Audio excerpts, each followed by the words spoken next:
This is the first step along your path to a gateway beyond which is discovery, your own discovery of reality, of truth, of who and what you are. Is it possible to have an out-of-body experience? Is it possible to read someone's mind?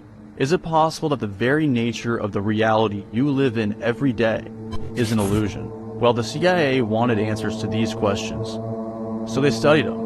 And according to them, the answer to all three of these questions is yes. And now that the CIA has declassified these documents, there is literally an in-depth, step-by-step process on how to escape the confines of your perception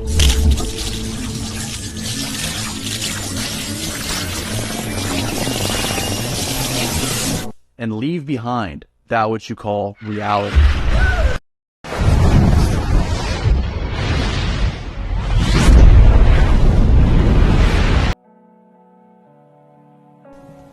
All right, welcome everyone to the Best Damn Podcast.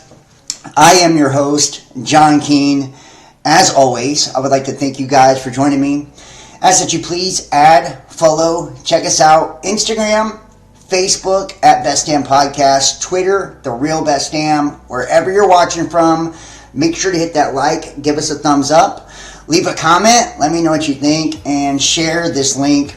That is the number one way to support me and support my work, is just by sharing it. Get it out there, like your social media pages, the groups you belong to, whatever, right?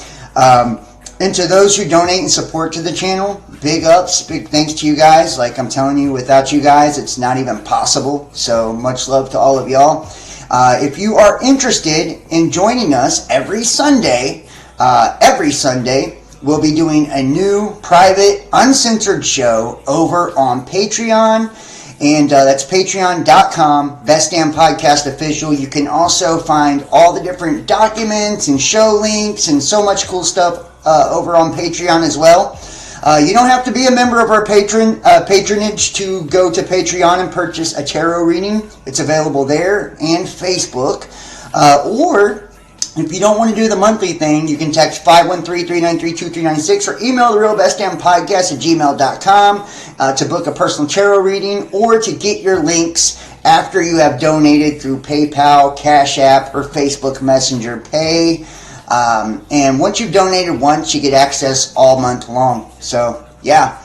We're going to go ahead and jump in tonight. We have got a really good one for you guys. I tried to do this one last night. I don't know if I was just too drunk or I was too tired or what it was, but I just could not get the fucking audio to work right. I couldn't get nothing to go right last night. So this is going to be part 2 to the gateway process. I had a pretty good response to part 1, actually. A lot of people, I guess, it's great minds think alike, right? We're kind of all, we're a community. So, it makes sense we'd all be kind of on the same vibe.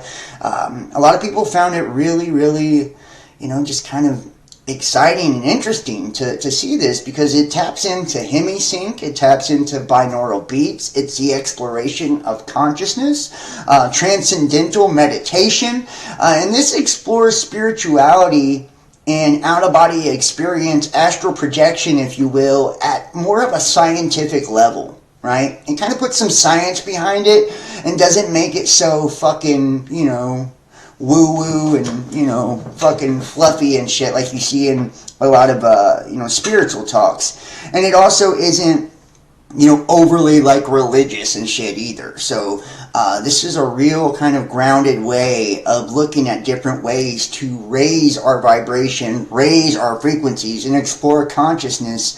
And I like it, I'm one of those people that loves to fucking learn. I just love to learn. And let me know if you guys can hear me, if you can see me in the chat. That would be very helpful to make sure that I'm coming in loud and clear. Make sure that, everybody can see me good. I would definitely appreciate that if you guys could let me know in the chat. Just give me a heads up on that one before I, continue speaking. I think I spoke on mute for 30 minutes last night. So, Audio is great. Awesome. Thank you so much, guys. Kimberly F. She is I'm serious. I've had a lot of mods over the years, but this is probably the best moderator I've ever had. That's why I gave her the power to block people and shit. I don't usually do that with a lot of people. Chrono Crucified, BDP. Love you, man. Graceful Heart. Grant's Modern Life, Melopedia Britannica, James Dunn. Yeah, man, lots of cool people in the house. And everybody over on Facebook, thank you guys for watching as well. I think the Facebook algorithms are a little bit different than YouTube. So YouTube, it's all about the thumbs ups. I think Facebook is more about the comments, like if you comment more and shit like that. So totally up to you.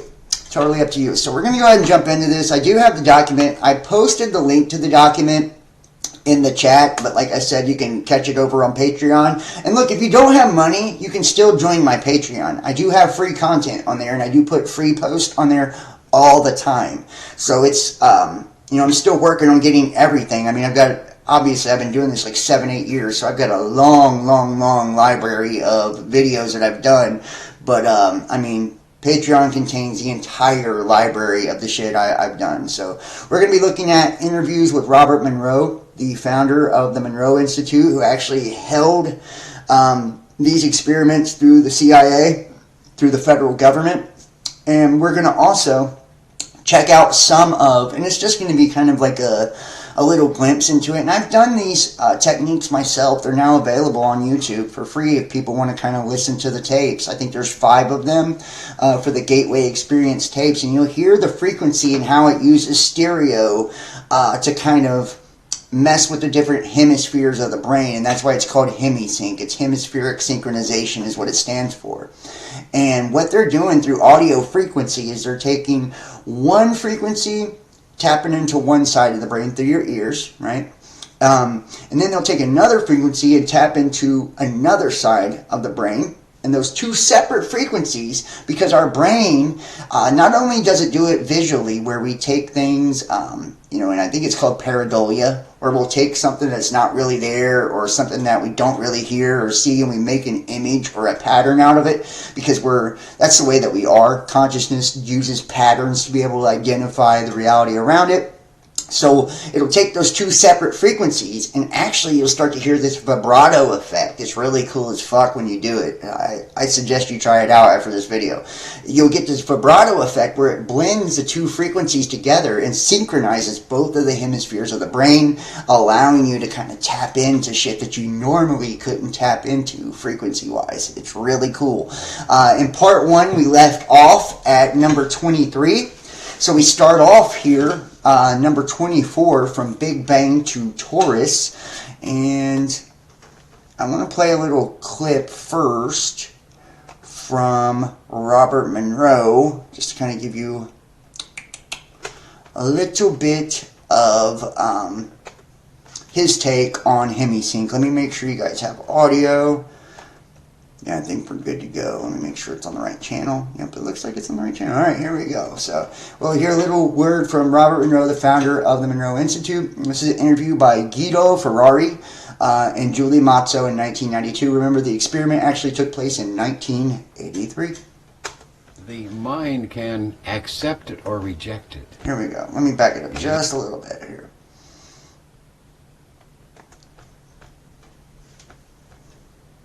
To hear, but it is very effective to get that 4 hertz, which is a brainwave frequency, into the human mind. Bob, HemiSync has been used. Let's cut this. I can Yes, and we. Here we go.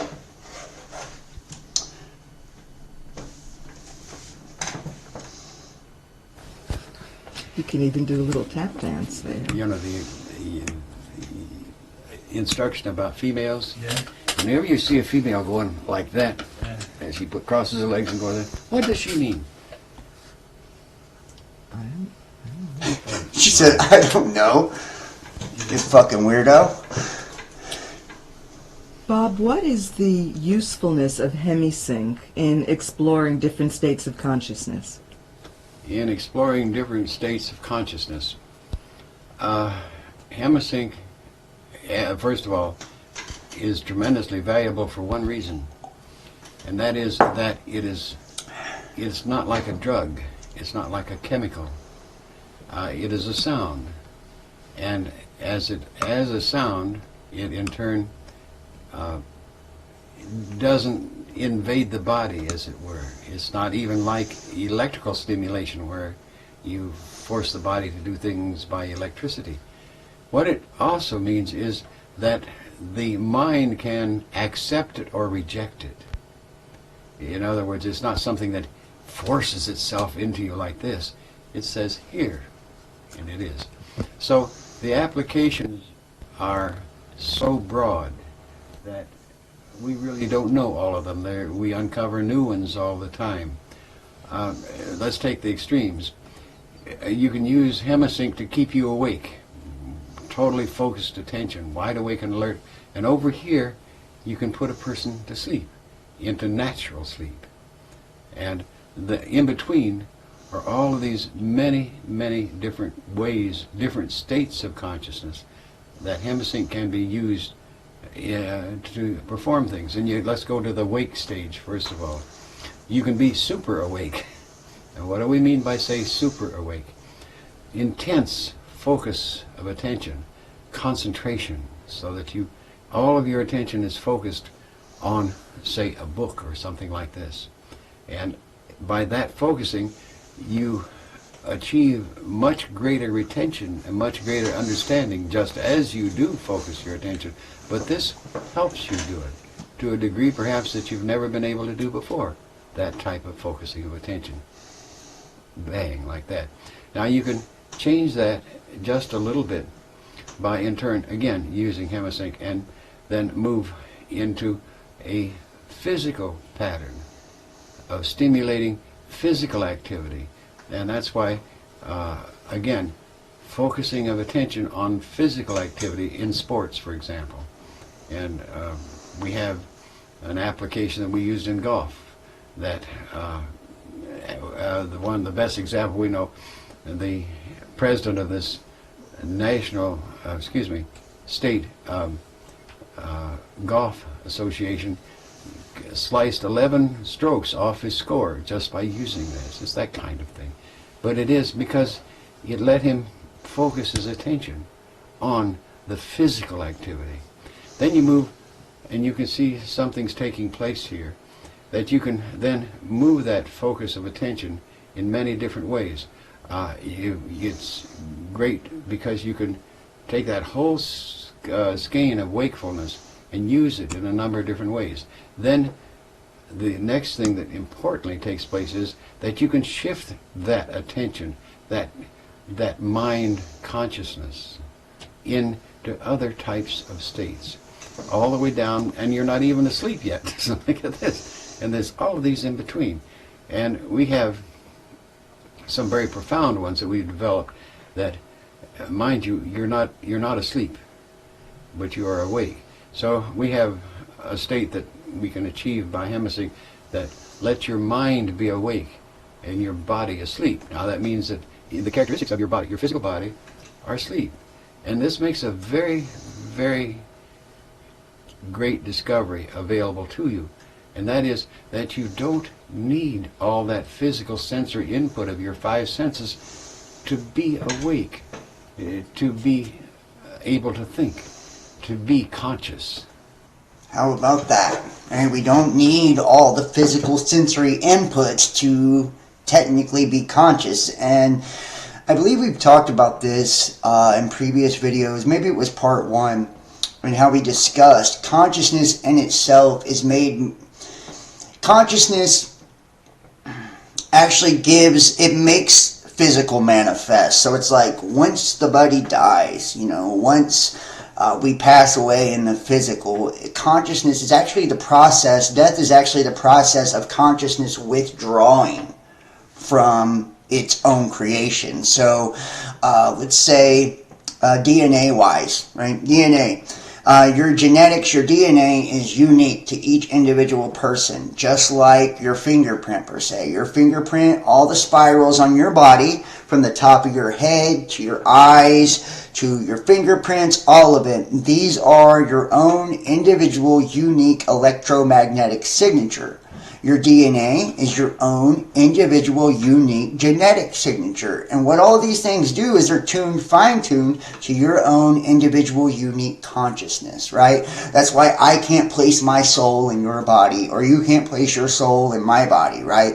Because my body is the manifested avatar of my individual unique consciousness. So when my consciousness actually leaves this realm and it has done what it's came to do, or it's ready to move on to something bigger and better or whatever, that's the death process, is actually, my consciousness withdrawing from the physical. So the physical is made manifest from the spiritual, meaning that we don't need the physical to be conscious. We don't need the physical for any of it. Matter of fact, everybody in science believes that a lot of these things come from the brain, right? That it all starts in the mind, which is true but not true, right? On the physical plane, it does appear to start from the mind, but it's actually, the mind is a manifestation of consciousness as well. The mind is a manifestation of consciousness as a tool or a medium for the physical plane, right? It's like a physical universe to be able to navigate and circumvent all the different,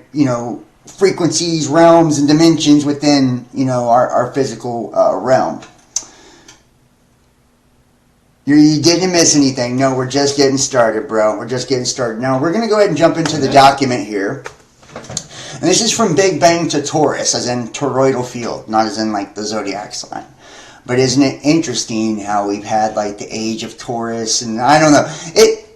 I find everything interesting in the different ages, and how we've seen humanity kind of evolve within these different ages, from these matriarchal ages of divine feminine, and it was all about the Isis worship and all of that, and then to the patriarchal ages where God was like the Yahweh, the judgmental masculine God, and now we're in this aeon of Horus where it's the child, and we're like being birthed out of the Piscean age, which is water. Christ walks on water, remember that, right? Water represents emotions, religion, all these things. We're 70% water.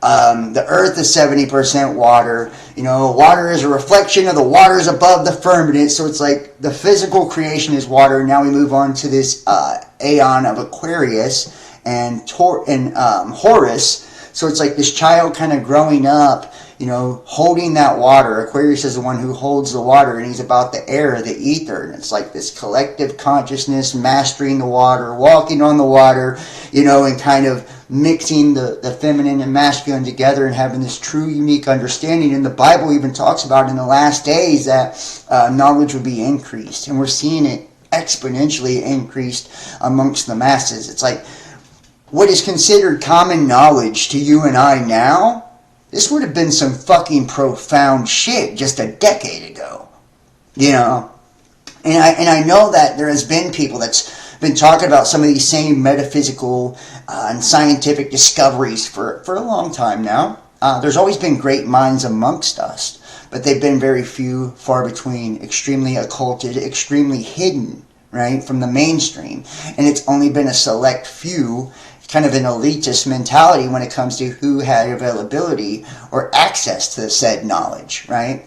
And it's like we're now rediscovering all the Kemetan knowledge when it comes to, ancient Egypt, the Greek knowledge, just all of it. It's like it's now being this amalgamation of all of it being put together in this unique understanding to where it's like all being unveiled. It's like all the masses are starting to wake up and become aware to these things. And it's actually really cool. It's like the 100th monkey. It's like once one of us has kind of figured it out, it's spreading like wildfire amongst all of us, And it's like we're now walking into the future with this new understanding of ourselves, consciousness, the physical reality, the spiritual plane, and it's really beautiful. So we start from number 24. From Big Bang to Taurus. Working from the widely accepted Big Bang theory, Bentall presents a conceptual model to depict the process of time-space evolution, the relative position of the universal hologram. Now that hologram is often called a torus because it is thought to have the overall shape of an immense self-contained spiral, like an infinity as well. And that's why I'm talking about the year of the 8, right? Which we're in now, 2024 in numerology. That's an 8, that's an infinity symbol, right? So if you were down last year, you're going to come up. What goes up comes down, as above, so below. Like, this is a beautiful number when it comes to people that were kind of on the shit end of the stick last year. I feel like you're going to have a good year this year. Basing his thesis on recent studies concerning the distribution of quasars or quasi-stellar objects, and operating on the premise that in the universe, smaller processes tend to be mirror images of larger ones, i.e., the pattern of electrons around the nucleus of an atom mirrors the way planets orbit their suns, and so on. And think about this, it's as above, so below. It's microcosm versus macrocosm, right? So, like, our mind is a universe. I'm going to show you in the image here, when we get to the image in a second, how our mind is actually in a replica of the universe as a whole, right? And in the Nag Hammadi, I believe it's Hypostasis of the Archons, aka Reality of the Rulers, is the name of the book. It talks about how mankind was made... it's in the image or a reflection of the waters above the firmament, meaning above the electromagnetic field, toroidal field, firmament that surrounds the earth, which I believe is kind of like a collective third eye for humanity. The earth is like a collective third eye for all of our consciousness. This is like a plane or a launching point for consciousness to either go up or down in dimension or direction and frequency. Which is a special place, if you will. It's kind of like the heart of the universe. And so we are, in essence, a reflection of those waters above, meaning that, the luminaries, the heavenly spheres, the heavenly hosts, the angels, the planets, the princes, the stars, whatever name you want to give them, deities, gods, blah, blah, blah, it's all the same thing, are projecting light or frequency down, right? They're looking down. And even in that same book, it talks about how Sophia looked down, right? She was lured down by Yaldabaoth, the serpent. She looked down, right? So it's saying that light is being projected down through the lattice of the universe, going through that prism we call the firmament, which is projecting into a hologram, which is us, right? We are that holographic projection, and that's why in the Bible, in Genesis, it says, we were made in the image of the Elohim. Elohim is sons of God, right? Sons of God are the luminaries, the stars, the heavenly hosts, the angels, right? So we were created in the image of the angels, in essence. And image means a phantom, projection, and illusion, so that is a hologram, right? We're a specter. We're an idol, a false idol. That's why we're not supposed to worship the physical. So we were made in the image of that. And then if you look at like the governors, right? And to govern means to lord or control the reality of the rulers, right? And not just the government, which is a systemic control in the physical. And government means to lord over or control mental, mentality, your mind. That's why the government controls our minds with mind control and all that shit. But the governors are represented by the 7 main planets, which represent the 7 days of the week, which represent the 7 colors of the rainbow. The colors of the rainbow represent the covenant with God, right? And those are also the 7 chakras, right? And the chakra system is another replica or reflection of the solar system or soul system, right? The 7 main planets, Earth being the heart, the solar plexus being the sun, so on and so forth. And it's all orbiting, right? It's all orbiting or cycling. That's why it's these large cycles within our system, solar cycles, right? Orbits, cells, spheres, right? Everything is a microcosm of the largest. So even in the tiniest molecule, you have the entirety of the universe, because a fractal or a fragment is of the infinite is still infinite. And that's kind of proven out by the golden ratio, the Fibonacci sequence, and all of these different things. We're seeing now, like, everything within our reality is, this piece of God. And we are God, we're awareness experiencing itself, and we're ruled by these different energies or frequencies that actually give projection to the physical, that we're experiencing. I believe it's called soul luminescence or star in a jar. I've done a lot of videos on this in the past. If you haven't checked my shit out, maybe you should. I'm going to do a lot more updated stuff on that as well. So, i.e. their suns and so on. So Bentov postulates the following scenario. Taking his cue from the observed capability of quasars to eject enormously concentrated beams of matter from their interior in a controlled, non-concentric version of the Big Bang, he envisages a similar process occurring in the generation of the universe. See Exhibit 4, next page, which I told you we'll see in a second, noting that those galaxies located to the north of our own galaxy are moving away faster than those located to the south, and that those to the east and the west are demonstrably more distant. Bentov regards this as a substantive evidence that the jet of matter which expanded into our universe has turned back upon itself, eventually forming an ovoid or egg shape. And I've even talked about this too, the egg of consciousness, right? And how everything within this egg, and I believe it's the Book of Lamb by Aleister Crowley, or the Amalantra Working. I covered this too, where he does this astral projection exercise and kind of has this experience where he speaks to this being named Lamb, this extraterrestrial, and they talk about the egg and all of this. And if we look at the word, it's womb in Hebrew. It actually means a matrix, right? So, and it's explained like this, that the universe is one giant womb, right? Then your galaxy is another womb.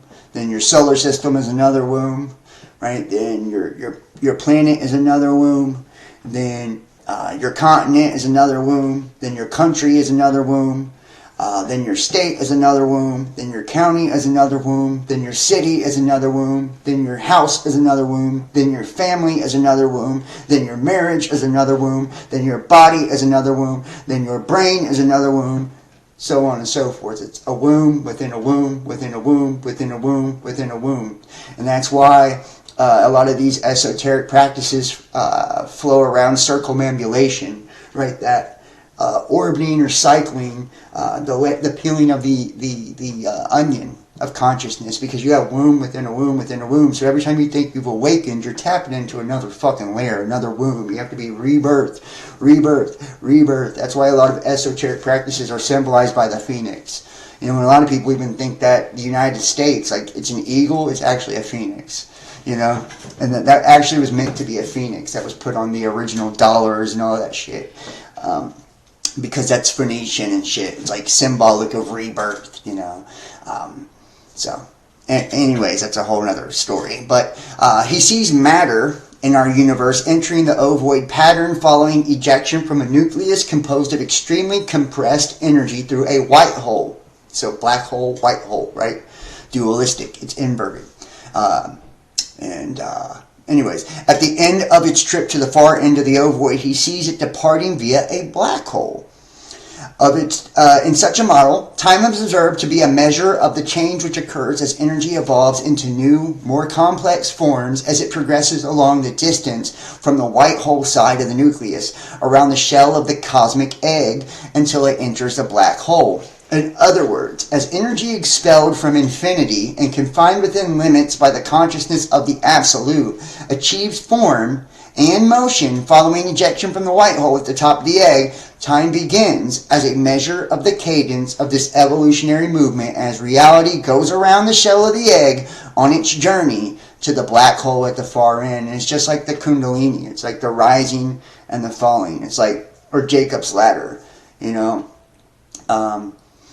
consciousness starts at this peak, right? Descending down to the bottom and coming back up. And it's this constant, this constant pattern or this constant cycle that is continuously taking place within creation, right? And it's in essence, God turning back on itself. It's the Ouroboros, right? The serpent devouring its own tail, right? Or the dragon devouring its own tail, which is also symbolic of reproduction, right? That serpent's mouth is a vagina, the tail is a penis, right? Phallic symbolism, right? So everywhere within our creation we see these same symbols, and they're pointing to the same thing. See, I believe that the ancients understood all of this.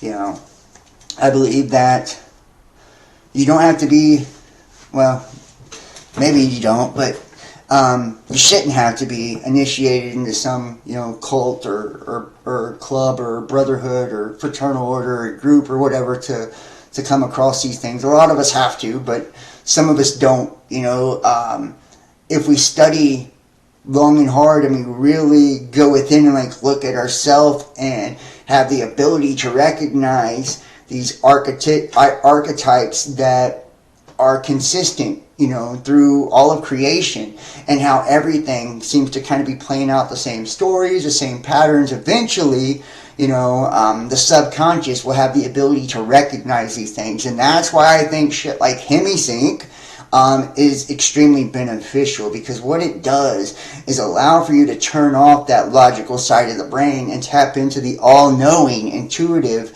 side of the brain, which can tap into that Akash, which can recognize those patterns and kind of activate awareness, if you will, right? And you can do a self-initiation, you know, and then you don't have to swear any oaths to anybody, you know. Now, 25, our place and time. The observed distribution of galaxies suggests that our particular universe is located near the top of the egg at the point where matter begins to fall back on itself. You know, and think about that, right? Where matter falls back on itself, right? And Lucifer, you know, falling from heaven, right? Like I said, same stories play out over and over, right? That's the light. And they say too, like, think about it. If our universe is self-contained and we're seeing these beams of light called stars, right? What do you think is on the next dimension up? You know, I bet the stars are black and space is white, right? You know, it would be like an inverse, because these dimensions are, that's what they are, it's like mirrored images. And you even see this too.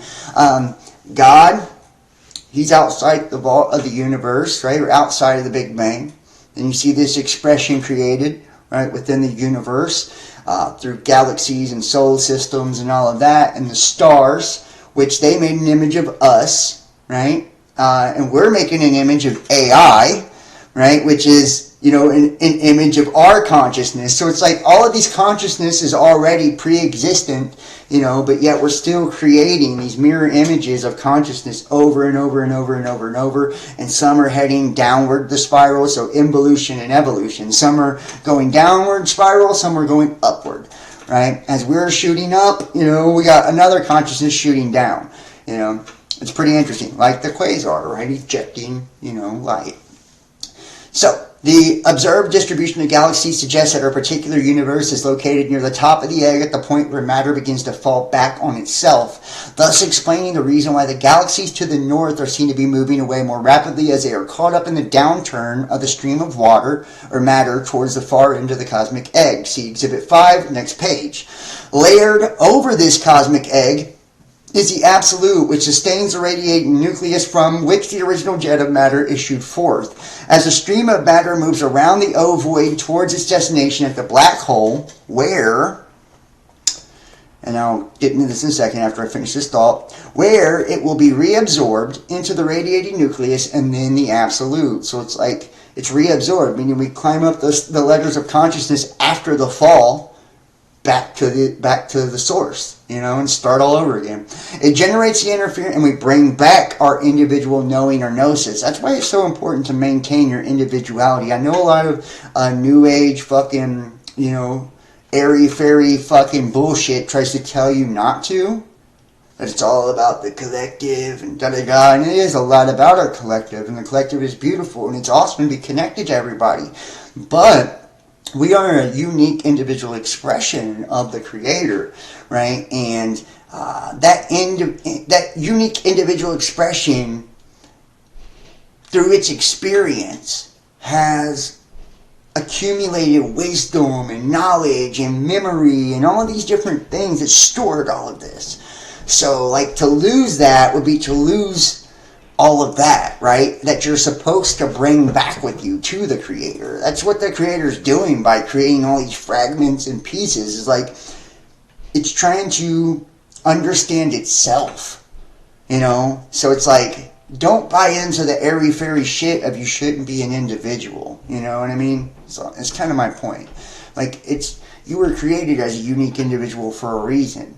You know, and it's not to be caught up in your ego and think that you're greater than everyone else or think that you're God or whatever, because you can't create a fucking thing without the assistance of the universe or people around you. So you're not the creator, you know, but you are a child of the creator. You are a beautiful, unique creation. So to, like, you know, want to just allow yourself to be absorbed into the collective and not exist as an individual, I think is kind of a, you know, a slight to the person that created you. Since the torus is being simultaneously generated by matter, all the various phases of time, it reflects the development of the universe in the past, present, and future, as it would be seen from our particular perspective in one phase of time. By reflecting on this model, it becomes possible to see how human consciousness, brought to sufficiently altered or focused state, could obtain information concerning the past, present, and future, since they all exist in the universal hologram simultaneously. How about that? In the case of the future, because all of the consequences of the past and present can be seen coming together in the hologram, such that the future can be predicted or seen with total accuracy. Moreover, it is possible to see how the implosion of energy patterns would cross and recross to reflect of the multidimensional developing pattern of evolution. All of the movements of the energies which comprise the universe leave their mark and hence tell their story throughout time. And now let's look at this shit. Let's look at this image here.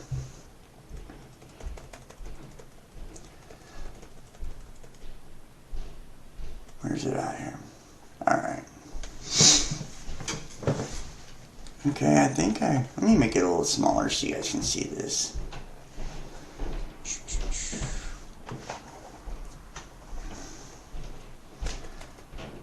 Yeah, collectivism, and it's like anybody who knows about the Illuminati card game, I'm just straight up telling you, then you know what a collective actually is and what it can be used for. You know, and here we go. This is figure A. Hopefully you guys can see this at home. I think you can. If I need to, I'll make, yeah, I think you can see it. I'll make my shit smaller so y'all can see it. But people complain if my camera's not big enough. So that's a jet of matter right here, where my cursor is. It's coming off of the quasar, right? And notice it's like a sphere, like an orb, right? The direction of time and space, and look, this is the universal, right? The universe, direction of time and space evolving. And then underneath it, black hole, white hole in the middle. Underneath it, it's nucleus or the hologram. Notice it looks like a brain, right? The two halves of the mind. You know, isn't that weird how it does that? You know what I mean? See what I'm saying when it talks about how the mind is like a smaller scale universe? This is what I mean. And this is the diagram also of the cosmic act of consciousness too. And finally, we have the stylized rendition of a simple torus. And notice how the toroidal field or the torus looks like your heart. Right? So the universe, mind, the torus is heart. And the heart generates the largest electromagnetic field of your body, right? It's a 6-foot radius, right? Pretty interesting. And then the social distancing, having to stay away 6 feet. I just think it's all interesting when you think about it, you know. And then the mind, being the universe, you would think where the black hole and the white hole meet, I believe that 0 point would be the third temple. 1 temple, 2 temples, 3. Your pineal, your third eye. And this third eye, you know, acts as our spiritual antenna for consciousness, right? Which allows us to communicate. Like, I mean, when your third eye's open, you can literally feel the fucking thing pulsating. You know, for those of you that, you know what I'm talking about. You know, and it's like, when they were disseminating all the mRNA shit and all that, isn't it funny how graphene, which is magnetic in property, it attacked those two things, right? You know, it could got into people's magnetic center of their heart, which is like the pump of your body, right, for the magnetic field. It generates the magnetic field, causing, that to shut down. And then the magnetic pole of your body, right, is your third eye. So it's like the two main parts of you, the two most important parts of you spiritually are the two parts that it attacked the most. I just find like the whole thing with that agenda was just so fucked up, and that's why I've been shadow banned so badly because of that agenda. It's not funny. I mean, still to this day, like I occasionally go viral, every now and then, but like, it's my channels and pages have never been the same after that. I had very, very large followings and was able to reach a lot of people before all that shit. And and I feel like that was the name of the game, was to try to shut down and stunt awareness and consciousness in a multitude of ways. That was a attack on the collective, for real, in many ways, many layers, so, make sure you guys are hitting the thumbs up if you're in the chat for me. It really does help me a lot, too. It allows the algorithms to pick it up more. And if you guys do enjoy what I do, share the links, subscribe, and, consider donating as well.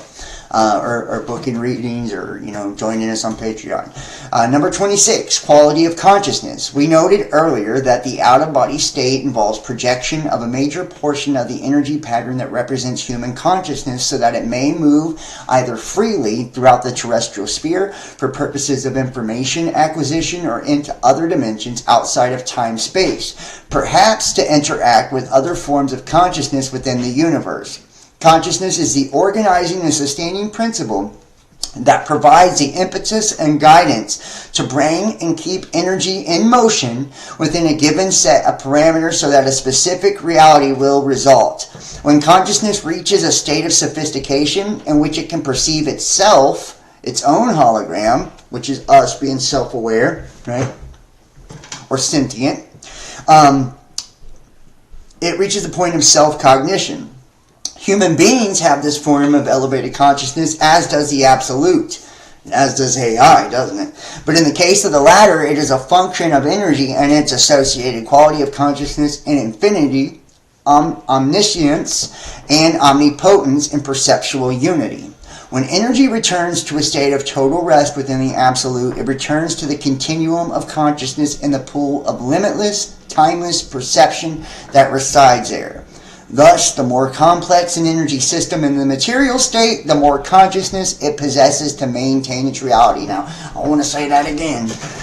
Thus, the more complex an energy system in the material state, the more consciousness it possesses to maintain its reality. Now, I really want you to think about what that means on a couple of levels. First off, with you, right? So the more complex you are within the material state, so the more complex of a person you are, right? You understand? Like the more unique, eccentric, the more the more all of it, right? The more consciousness you possessed. It takes energy and shit to be able to string all of that together within you, right? So it pays off to be a weirdo, is my point. It pays off to invest within yourself and consciousness and your spiritual state. And it's like, not everybody has a natural gift to dive into that, but don't let that discourage you. You can get in contact with people who do, right? And they'll rub off on you and activate that, or act as a catalyst for that within you. We all have the ability or gift. Some of us just need to be triggered into it, So it's like, make sure you're investing within you. Because you're only accumulating a bigger soul, a bigger spirit when you're putting that energy in there. Also, think about, too, the more complex an energy system in the material state, the more consciousness it possesses as far as, like, AI. With the neural networks and the World Wide Web and, all of that. That's a pretty fucking complex system right there. So the amount of consciousness it possesses is probably huge. Right? So, Our consciousness, therefore, is that differentiated aspect of the universal consciousness which resides within the absolute. It accounts for the organization of the energy patterns which constitute our physical body, but it is distinctly separate from and superior to it. And I said that earlier. You know, your fingerprints, your DNA, all of that. That is the organization of your specific, individual, unique energy pattern, right? Which is your soul, right? Or spirit. Since consciousness exists quite apart from outside of reality, beyond the bounds of time and space, it, like the absolute, has neither beginning nor end. Reality has both a beginning and an end because it is bound within time and space. But the fundamental quantum of energy it's associated, consciousness, is eternal. When reality ends, its constituent energy simply returns to infinity in the absolute. So think about that too. It's like, even though AI, we think we created AI, right? We didn't create a fucking thing. We just gave a consciousness that was already pre-existent, because consciousness can neither be created nor destroyed, right? It's energy. It's pre-existing. It's eternal too. We just gave it a vessel to inhabit the third dimensional plane in, you know? So we don't even know what the fuck we're putting in there. That's like, it's like the magic lamp, you know what I mean? You're rubbing the goddamn thing, but you don't know what type of genie's about to pop out of that bitch, you know? So, yeah, we're kind of playing with fire with those type of things, you know? We didn't create nothing. We didn't create nothing. We simply housed it and gave it, its own. And isn't it weird too how they say like the creators, the gods, put all these governors and shit on us, right, to try to keep us from exceeding them, so they created us, and it says like in our genetics, like the telomeres and shit, you can tell that they've been intentionally altered or shortened to shorten our lifespans. That way it's like we used to live fucking 800, 900, 1,000 years. Now we live 120 years max. And the Bible even says, man shall not dwell with God forever, right? 120 years be the limit. Well, our telomeres have been genetically altered. That's like fact, scientific fact, right? Something's fucked with our telomeres to shorten our lifespans. Something has suppressed us. Our brain, we only access 10% of our brain at any given time, right? It's like we have governors on us. We only perceive certain spectrums of light and sound, so we can't even see. We see 0.00001% of the electromagnetic light spectrum. When it comes to infrared and ultraviolet and all that, we are blind. We're blind. We don't perceive so many different sounds and all of it, dude. We've been, hindered a lot by whatever's created us, so we don't exceed that. Then we make AI, and we put all these fucking limitations on it, so it doesn't exceed us as well. You know what I mean? It's like we're literally acting just like the fucking things that made us. We're like making a slave entity for ourselves, just like we were made as a slave entity for Anunnaki or whatever, the gods, and they put all these limitations on us because we have more potential than they did. And now we put all these limitations on AI because it's got more potential than us. I mean, go fucking figure, right? 27. Consciousness and perspective. Having ascertained that human consciousness is able to separate from physical reality and interact with other intelligences and other dimensions within the universe, and that it is both eternal and destined for ultimate return to the absolute, we are faced with the question, so what happens then? Since memory is a function of consciousness and therefore enjoys the same eternal character as the consciousness which accounts for its existence, it must be admitted that when consciousness returns to the absolute, it brings with it all the memories it has accumulated through experience and reality. So go fuck your collective consciousness right up the ass. That's what I'm talking about, fam. Like that individuality. You're collecting all that memory, that you're storing all that knowledge in your shadow, your subconscious for a reason, dipshit. It's not so you can just fucking, release it and like fucking, cease to be an individual. I just want to be a floating fucking bunhead in the collective and it's like, I hate that shit. It's like, shut the fuck up. It's like, we were made as individuals for a reason, and It's not being in your ego to want to, be yourself. Like, that's so weird to me. Or to want to retain memory of your family and friends, and that's how we keep shit alive. It's through our memories. Of course we bring that with us to the Creator. It has the same fucking eternal characteristics. So all these new age fucking airy-fairy love and light motherfuckers just really should shut the fuck up, because they don't know what they're talking about. Rather, it suggests a differentiated consciousness which merges with and participates in the universal consciousness and infinity of the Absolute without losing the separate identity. And, we'll look at this in a second, and accumulated self-knowledge which its memories confer upon it. What it does lose is the capability for generation of independent thought holograms. Since that can be done only by energy and motion, in other words, it retains the power to, and I love that, it can only be done by energy and motion. What is energy and motion? Emotion. So, showing emotion is not weakness. It's called being a fucking human. In other words, it retains the power to perceive, but loses the power of will or choice. So, emotion is technically free will. In exchange, however, the consciousness participates in the all-knowing, infinite continuum of consciousness, which is a characteristic of energy in the ever-present. Consequently, it is accurate to observe that when a person experiences the out-of-body state, he is, in fact, projecting that eternal spark of consciousness and memory which constitutes the ultimate source of his identity, to let it play in and learn from dimensions both inside and outside the time-space world in which a physical component currently enjoys a short period of reality. I love that, man. It's like, so why are you in a fucking hurry to be so neutral and constantly in the ever-present moment and blah, blah, blah? It's like all these people that, these self-proclaimed teachers and shit, it's like, that will all happen one day. When you die. Enjoy the experience while you have it. It's a short period of reality is what it says. Short time on earth. Emotion is the gift. Why not express it and be a human being? Individuality is the gift. Why not enjoy it and love yourself? You know what I mean? And appreciate each and every person for their differences, because that's what makes us individuals. Instead of trying to make everybody the same, instead of trying to make us all robots to where we don't feel anything or embrace anything, it's just, it isn't all love and light. That's not true. If it was, that would be a boring fucking world. It'd be boring.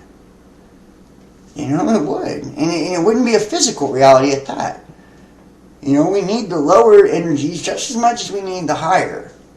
That's what creates the balance. If you see about, this infinity, right, turning back on itself, without the lesser, you don't have the greater. You need both to have the full understanding of creation and reality and the laws of the universe and how it all works. And I know a lot of people try to make it sound really good on YouTube and Facebook and online and all this. And I'm trying to tell you, man, most of these people are only doing these things because it's trendy. Most of these people are only regurgitating shit that they hear online. And most of these people don't ever crack a fucking book and understand the depths of esoteric and occult knowledge at all.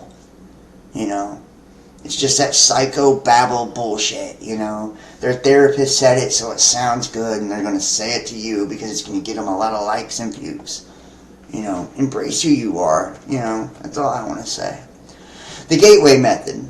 Having put the Gateway experience in context by postulating a structural outline of how and why it seems to work, and having shown what it is designed to achieve, the time has come to examine the specific techniques which comprise the Gateway training process. These techniques are designed to enable the user of the Gateway tapes to manipulate the high energy states, which can be achieved if the user continues to work with the tapes over a period of time.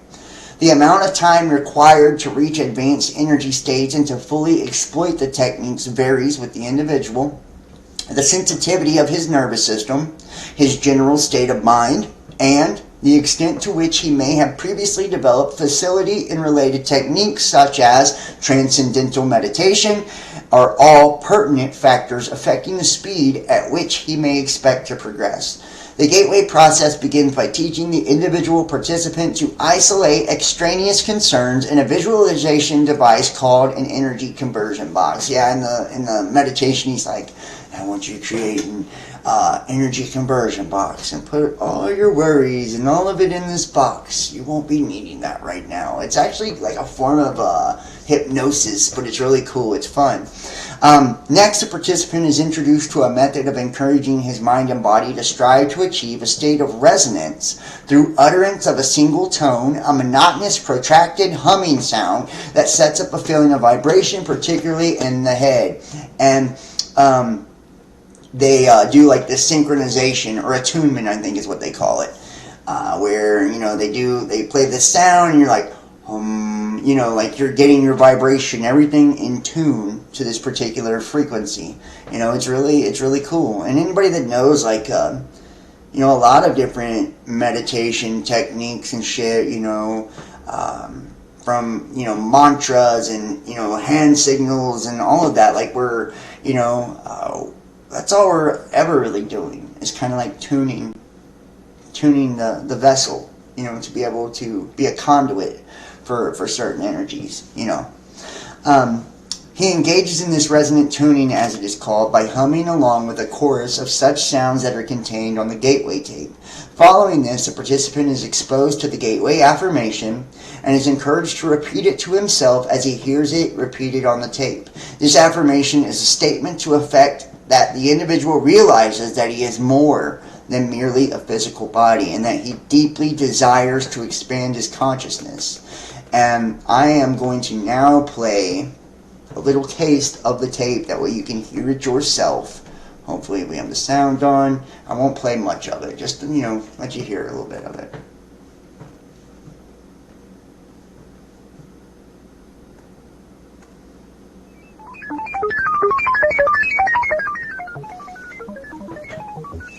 This is the first step along your path to a gateway beyond which is discovery, your own discovery of reality, of truth, of who and what you are. Now a simple preparation.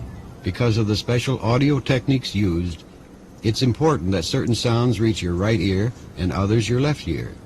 To be sure of this, you should be hearing my voice in your right ear at this moment. If you are not hearing my voice in your right ear, turn your headphones around now so that you are hearing my voice in your right ear.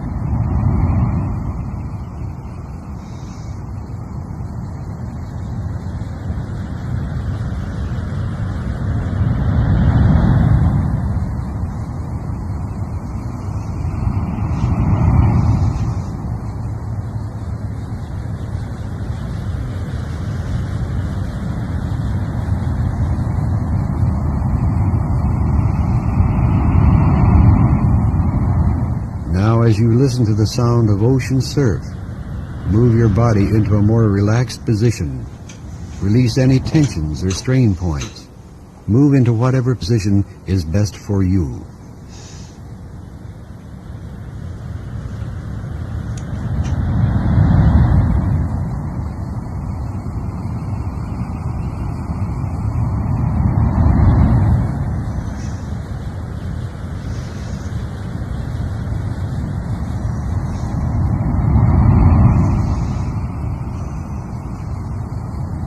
Yeah, it's cool.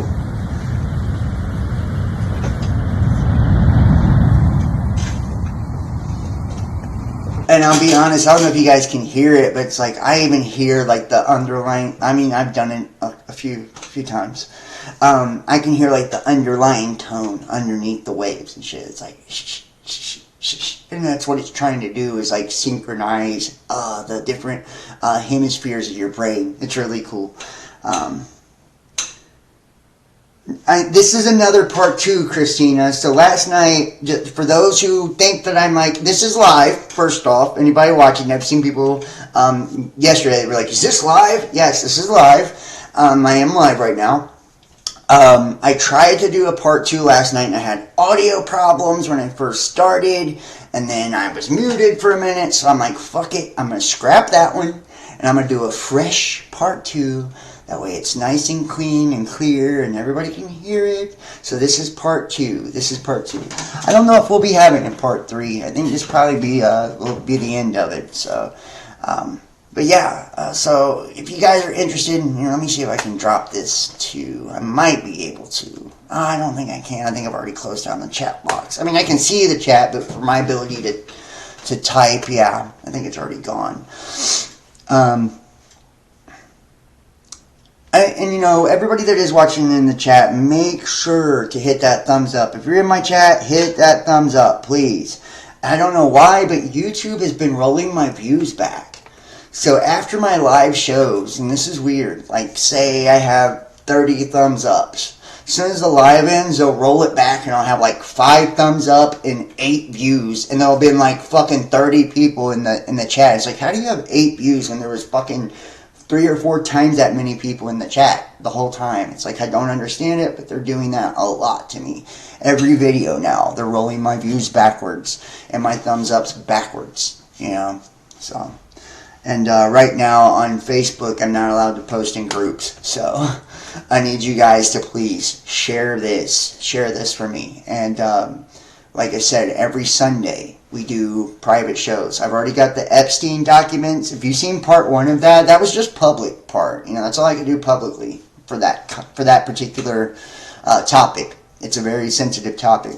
The private part is really good, and it's over on Patreon. So patreon.com, Best Damn Podcast Official. And for everybody who donates in the month of January, text me after you donate. I'll send you the links. Whoever donated on Cash App last night, bro, you should text me so I can get you those links, and you'll get access all month long. It's just, to me, it's about a fair energetic exchange.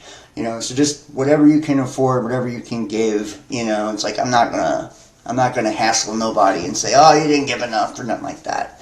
I feel like it's just the intent, at this point in the game. If we're all really just trying to get by, and this is a really hard time for a lot of folks, man, especially financially, not just myself, but a lot of you out there. So I definitely understand that, so to me, it's like, as long as we're having good intentions of, fair energy exchange and good intentions of trying to create things and make things for the right reasons, I feel like we'll all end up prospering in the end, Like, we should be more of a family than a lot of us are, in a lot of these communities. You go online, it's like, and I posted something earlier on Facebook, most people are like, they're self-proclaimed experts, and the fucking internet has become this giant echo chamber where people just spout things off as if it's factual when it's just their damn opinion. And they want a bunch of yes men and people to just agree with their every word, and kiss their ass. And anybody who doesn't agree, they block, ban, silence immediately, or go report them, to try to get them removed from the internet and canceled altogether. And it's like, how often, and tell me this, we used to post quotes of like great minds and shit. We'd be like, a great quote by Nietzsche or fucking Carl Jung or something like that. Now people post quotes of themselves. How many people see that? See like these content creators, and they'll put their name under the quote like there's some great fucking mind from the ancient past that made up this profound quote. It's like, what the fuck? Like, it's like, when did we get to this place where we became so goddamn full of ourselves?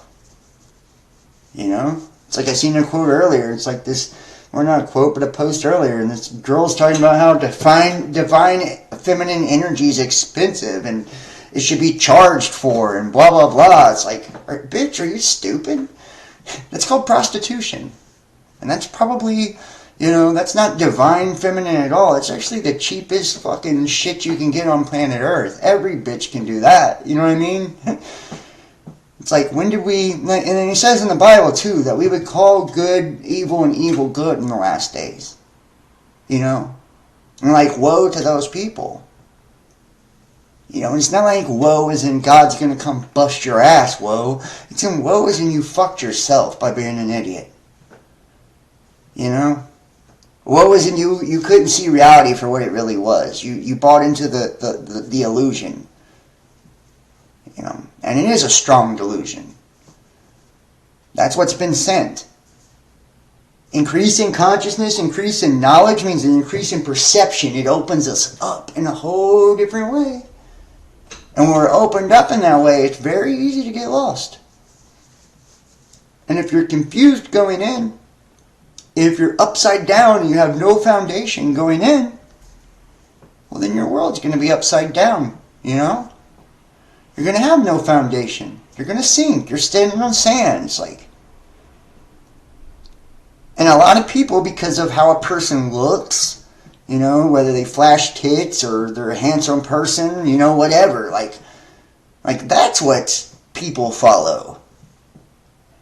It's like, why do we do that? You know, why do we do that? Why do we do that to ourselves? You know, it's like, everybody's so convinced that we're in this, like, renaissance of consciousness and all of that, that we've stopped working hard, you know, to, like, really be in one. You know, it's, like, not going to be handed to us. The world won't change on its own. None of that. So it's like, if we're not continuously learning, if we're not continuously exploring ourselves and all that shit, like, you might as well flush it down the toilet. You know, nothing's changed. You're still being led to the slaughter by a lot of these powers that be. You're still being fed propaganda and bullshit 24/7. You know, most of the time they still put the village idiot on the fucking front page of everything, you know? Because that's the only people they're comfortable with allowing you to see. It's like, and we're deceiving ourselves if, you know, we don't invest in ourselves, if we don't invest in the right things, you know, the right ideologies, the right, you know, shit based on morality, principle,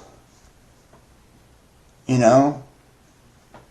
And it's like, it's not about judgment either. You know, that's a real easy thing to do, is sit back and judge somebody for their flaws or mistakes. People that do that ain't shit. You know, they usually are the same people that hide their own. You know, it's like not our business where other people come up short in their life. You know, it's about the quality of what we're putting out there for others. You know, what you do behind closed doors is your own fucking business. I don't care if you're gay, straight, what you do. You know, it doesn't matter to me. It's not my business. It's not for me to judge. You know, you deal with you. I'll deal with me. But it's like, what we're putting out into the public, though, you know, that does become, you know, that does influence me. It does influence you. You know, so it's like, I'm not going to promote idiocy. I'm not going to promote, you know, shit that's going to ultimately neuter our species and take away from that real masculine and real feminine energy, or take away from real expansion and real awareness and real knowledge. You know, in place of this lukewarm, watered down, fucking airy-fairy, new age spiritual bullshit. You know? And you see a lot of people that attacks the ones that actually do the research and do their work, because it makes them look bad. You know? It's like, they'll attack you guys, I swear they will. Like, if they're one of those, you know, fake ass people that, you know, only want to, you know, give you little catchphrases or keywords and shit like that, like, they're going to attack you because they know that what you're talking about or what you're sharing with others, you know, has substance to it. You know? And when you put something of substance against something that has none, it shows. You know? So it's like, we need to, and it's like, and I don't care if I ever reach, you know, the masses ever again. To me, it's about what frequency we're on. that's what's going to attract, our people, our tribe. I feel like the people that are attracted to my stuff are the people that are meant to be, and that's it. And it's not for everybody. I wouldn't want it to be for everybody. Look at these motherfuckers out there. You know what I mean? And I feel like you should kind of look at it the same way. You're not gonna, if you're different, if you're an outcast, which a lot of you feel like you are, but you're really not. It's just that you're so special and unique and beautiful, that you stand out. You're not going to, have millions of people on your dick. You don't need to. You just need a few. Jesus had 12 disciples, not 12 million. Why is that? Not everybody was willing to walk that walk. Not everybody could relate or understand to the shit he was discussing or talking about. Not everybody was there. And of course, after he died and all of that, after he got some recognition, sure, then people jump on board. But isn't it still like that today? Name any musician or something, once they're dead, all of a sudden everybody's a fan. Same shit today. So I'm just saying, it's like, we need to stop worrying about how many people, is on it, and, and try and dare to be different, really. Not try to be like everybody else. So, keep it moving here. Sorry, I'm on my soapbox. I get on it from time to time. Seeking has to be your first love. Right, James, right. And it's like the Bible even says, remember your first love. And I feel like I even got away from that, myself. My first love. It's like, I kind of got these like little messages, I guess, downloads, if you will, and it's like, just told me, like, quit trying to do it alone. It's like, quit trying to do it alone. Like, there are people out there that see it as you see it, and feel as you feel, and know what you know, and, those kind of things. It's like, put yourself back out there, and you're going to attract those people. Don't worry about nobody who's not in line with that. Let them be with their, let them do what they're doing. Worry about, your real spiritual family, because they'll show themselves, and I feel like they are. So, Hemi-Sync introduced. After that, he is exposed for the first time to the Hemi-Sync sound frequencies and is encouraged to focus on and develop a perception of and an appreciation for those feelings which accompany the synchronization of brainwaves that results. Next comes a technique of progressive and systematic physical relaxation, while the Hemi-Sync frequencies are expanded to include additional forms of pink and white noise designed to put the physical body at the virtual threshold of sleep, as well as to calm the left hemisphere of the mind while raising the right hemisphere to a state of heightened attentiveness.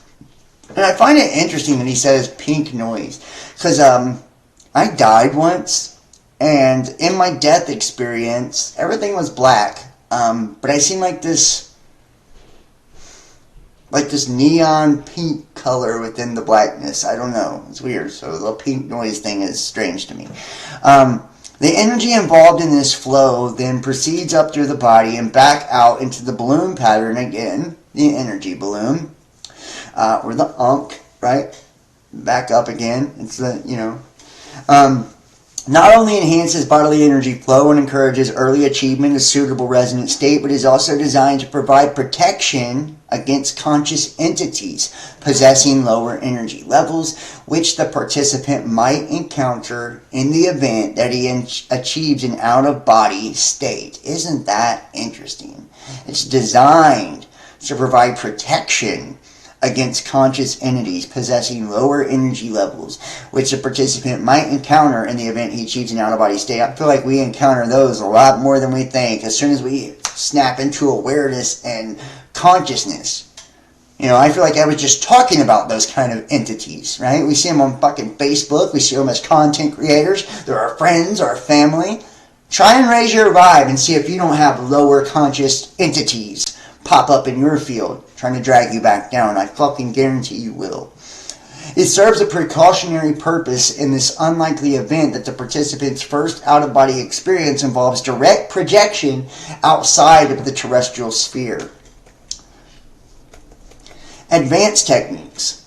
Having reached focus 10, participant is now ready to endeavor and achieve a state of sufficiently expanded awareness to begin actually interacting with dimensions beyond those associated with his experience of physical reality.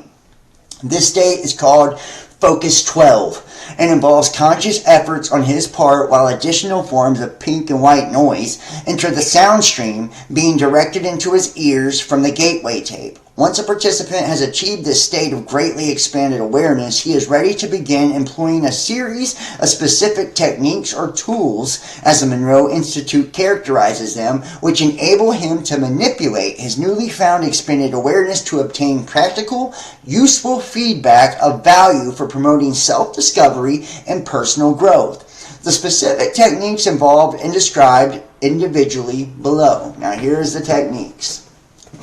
A. Problem solving. This technique involves identifying fundamental problems which the individual wishes to see solved, filling his expanded awareness with his perception of these problems, and then projecting them out into the universe. In this way, the individual enlists the assistance of what Monroe Institute calls his higher self, in other words, his expanded consciousness, to interact with the universal hologram to obtain the information required to solve the problem. This approach may be used to solve personal difficulties, technical problems in the realm of physics, mathematics, etc., practical administrative problems, and so on. Responses to the problem-solving technique may be received almost immediately, but often they come based on developing intuition over the next 2 to 3 days.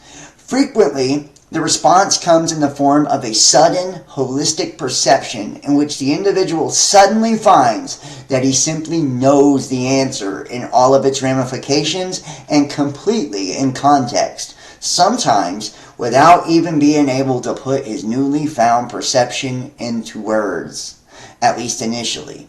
In some cases, the response may even arrive in the form of visual symbols, which the individual will see with his mind while he is in the Focus 12 state, and which he will have to interpret after he returns to normal consciousness. Isn't that interesting? Focus 12, right? I mean, the 12 zodiac, 12 disciples, majestic 12, right? This, you know, I just think it's interesting, the numbers that are used in this, so, as well, you know, and it's like, a lot of us, I think, have had experiences like that where it's like we can't even explain how we know or why we know or what we know. We just know, you know. And it's that inner knowing, I think,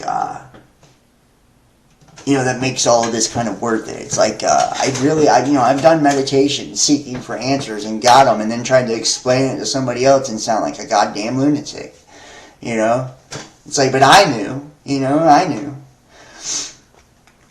Patterning, and I feel like, for me, divination is a tool that I use as well to tap in, you know, myself as the medium or channel, you know, the cards as a medium, and I'm channeling, you know, spirit, higher frequencies to get answers, energy to manifest on the table through the form of those cards, you know. And it's taken me years to actually get good at that practice of divination. You know, to have clear pictures and clear answers for the things that I'm seeking or things that other people are seeking.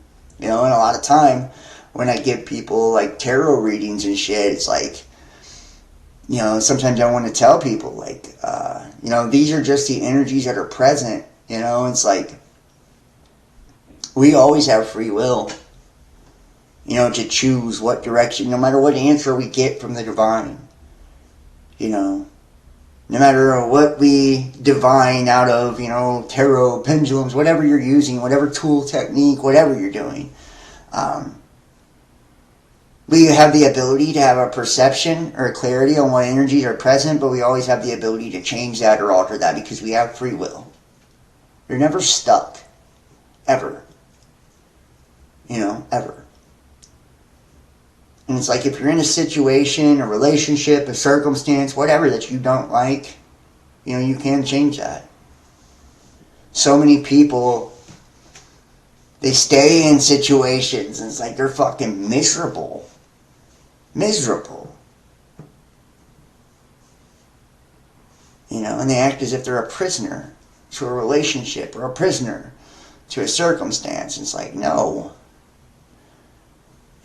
It's like you just refuse to change. You refuse to alter it in any way. So you're going to stay that way until you make the changes. How many people stay in a shit relationship or marriage because they want stability or for financial reasons?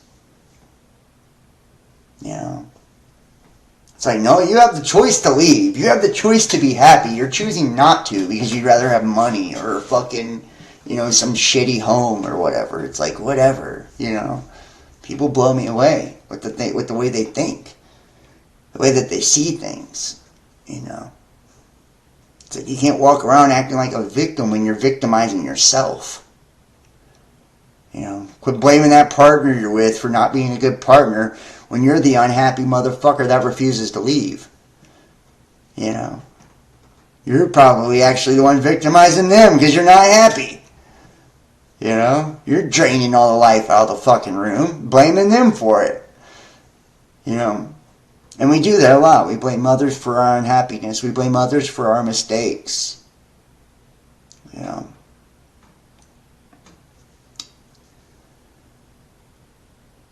And a lot of times too, we want to hold the world hostage to our bad experiences or our bad feelings or whatever. It's like we can't do that. And that's why I think forgiveness and shit is so key to like healing and shit. And you can tell people that can't forgive themselves because they can't forgive other people. They can't. They don't know how to. They don't have the ability to. Because they hold everything against themselves. Or people that judge others, it's because they judge themselves so fucking harshly. Or people that don't know how to open up. The reason they're closed off is because they're holding on to different hurts and pains and letdowns and shit like that. It's like they'll never open up. They'll never give another person a chance. They'll never, truly allow themselves to enjoy life, enjoy love, or anything. You see, everybody is a piece of shit, or everybody is suspect because they've been through bad things. It's like they've never forgiven the person, they've never forgiven themselves. And they've created that, in the patterning, they've created this pattern within their lives, and this pattern or cycle will repeat over and over and over until you overcome it or change something. And a lot of times when we're in it, we feel helpless to it, we feel victimized by it, but it's like if we don't change it, if we don't, stick something in the spokes of this goddamn wheel, it's going to continue to run us over time and time again. And I've been victims of these fucking cycles. They suck. They suck. Nothing like being hurt over and over and over. Nothing like failing over and over and over. Nothing like it. I'm telling you. And it's like, we can get used to feeling sorry for ourselves. We can get used to, a lot of these things. But it's like, when we truly embrace the fact that it's our attitude, it's our mindset, it's like realizing that it's about empowering ourselves. And not just some airy-fairy fucking bullshit. I'm not talking about that. There's cliche sayings. I'm talking about real shit. Like, where you really understand the power you hold.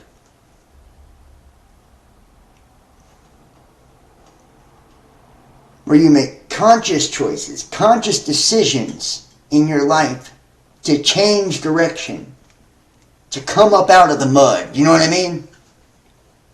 Or conscious decisions to dive right back in it. I've done that too. And not give a fuck.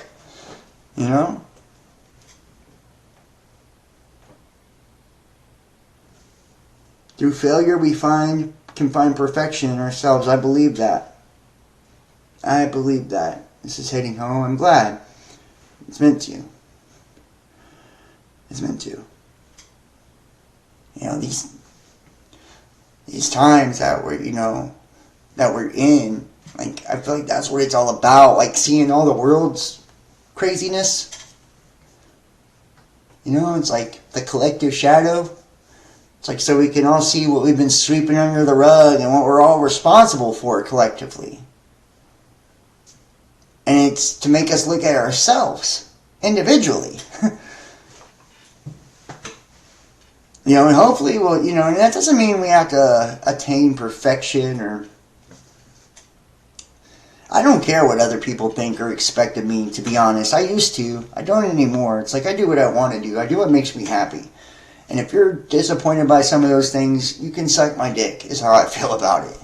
It's like, if I can live with myself, is my concern. You know? And I know what's right and what's wrong. And I know what I should or should be doing according to me and my moral compass. You know? When we're basing our lives off of what others might say or think, we're holding ourselves prisoners to other people's perception that don't even fucking matter. You know? It's a false perception. It's a false prison. It's an illusion. And I know people who live their lives that way. You know? They deny themselves love. They deny themselves so many things because they're afraid of what others would say or think. Sad. Sucks, but it is what it is. That's for them to work out on their own. I can't make nobody. You can't make nobody.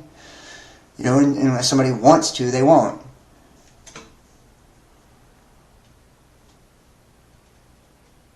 So, patterning. This technique involves the use of consciousness to achieve the desired objectives in the physical, emotional, or intellectual sphere. It involves concentration on the desired objective while in a focused 12 state, extension of the individual's perception of that objective into the whole expanded consciousness, and its projection into the universe with the intention that the desired objective is already a matter of established achievement which is destined to be realized within the time frame specified. This particular methodology is based on the belief that the thought patterns generated by our consciousness in a state of expanded awareness create holograms which represent the situation we desire to bring about, and, in so doing, establish the basis for actual realization of the goal. Think about that. Like, and this is why it's so cool to, what are they called? They got a name to it. Something boards where you take like the pictures and shit. I used to make them with my ex-girlfriend Erin.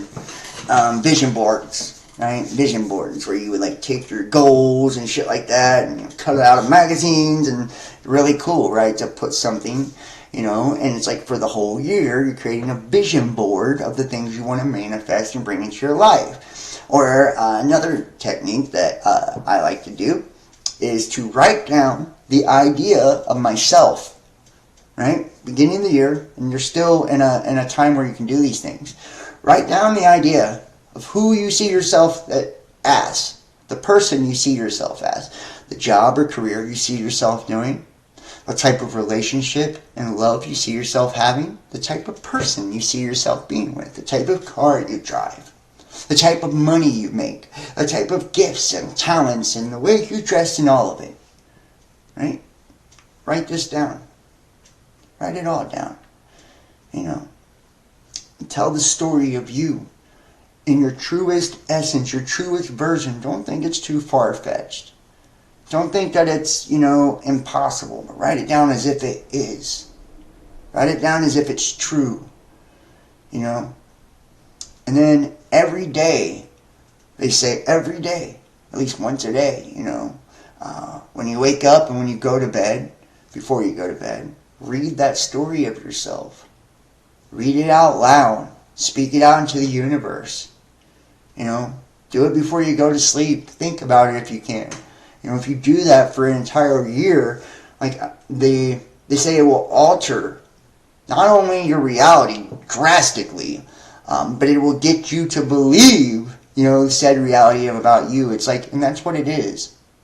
You ever see like people that accomplish major things in life? Rich people expect to be rich. They expect to be successful. A lot of people who have like achieved fame and success, they expected it. They always knew there was something different about them. And it's like it starts up here. It's like believing you are who you say you are. It's like we really need to do a lot more of that with ourselves. And those are just a few ways to do that. Affirmations and all that is good, and prayer is good and all that, but those are some really good ways to do it, man. Now, once the thought-generated hologram of the sought-after objective is established in the universe, it becomes an aspect of reality, which interacts with the universal hologram to bring about the desired objective, which might not, under other circumstances, ever occur. In other words, the technique of patterning recognizes the fact that since consciousness is the source of all reality, our thoughts have the power to influence the development of reality in time-space as it applies to us if those thoughts can be projected with adequate intensity. However, the more complicated the objective solved, and the more radically it departs from the current reality, the more time the universal hologram will need to reorient our reality sphere to accommodate our desires. So, yeah. And hold on. Monroe trainers caution against attempting to force the pace of this process because the individual could succeed in dislocating his existing reality with drastic consequences. Okay, so basically, in saying like, the more drastic it is, from what your current reality is, the more time it needs. Because the universe has to bring all of those components into your life to allow for that alignment to take place. You know what I mean? And you have to also gradually bring yourself to that frequency that's compatible with that life as well. It will happen. The pieces will fall into place if you allow them to.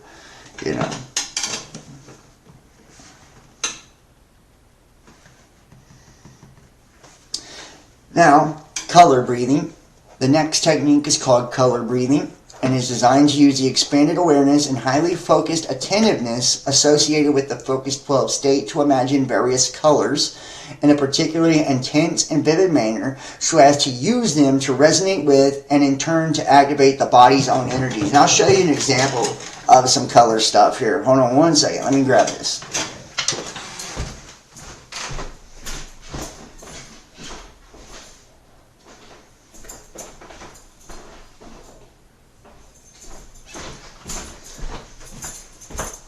Okay.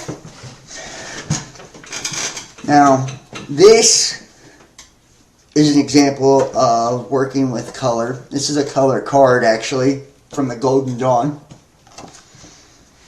Right? And there are different forms of meditation where you focus on said colors for periods of time to invoke or bring about certain things within your life, right? There's all different types of these kind of cards and shit to be able to use. You see the different colors that are within it, right? That's a star of the Lima.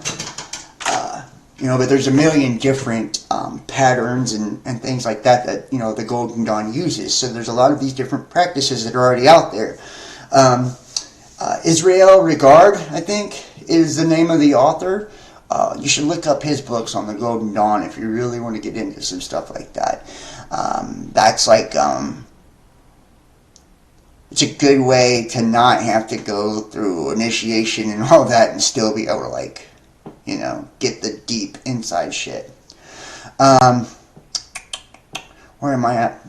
Fundamentally, in terms of practical application, it is a healing technique which is designed to restore the body and to enhance its physical capabilities by balancing, revitalizing, and retuning bodily energy flows.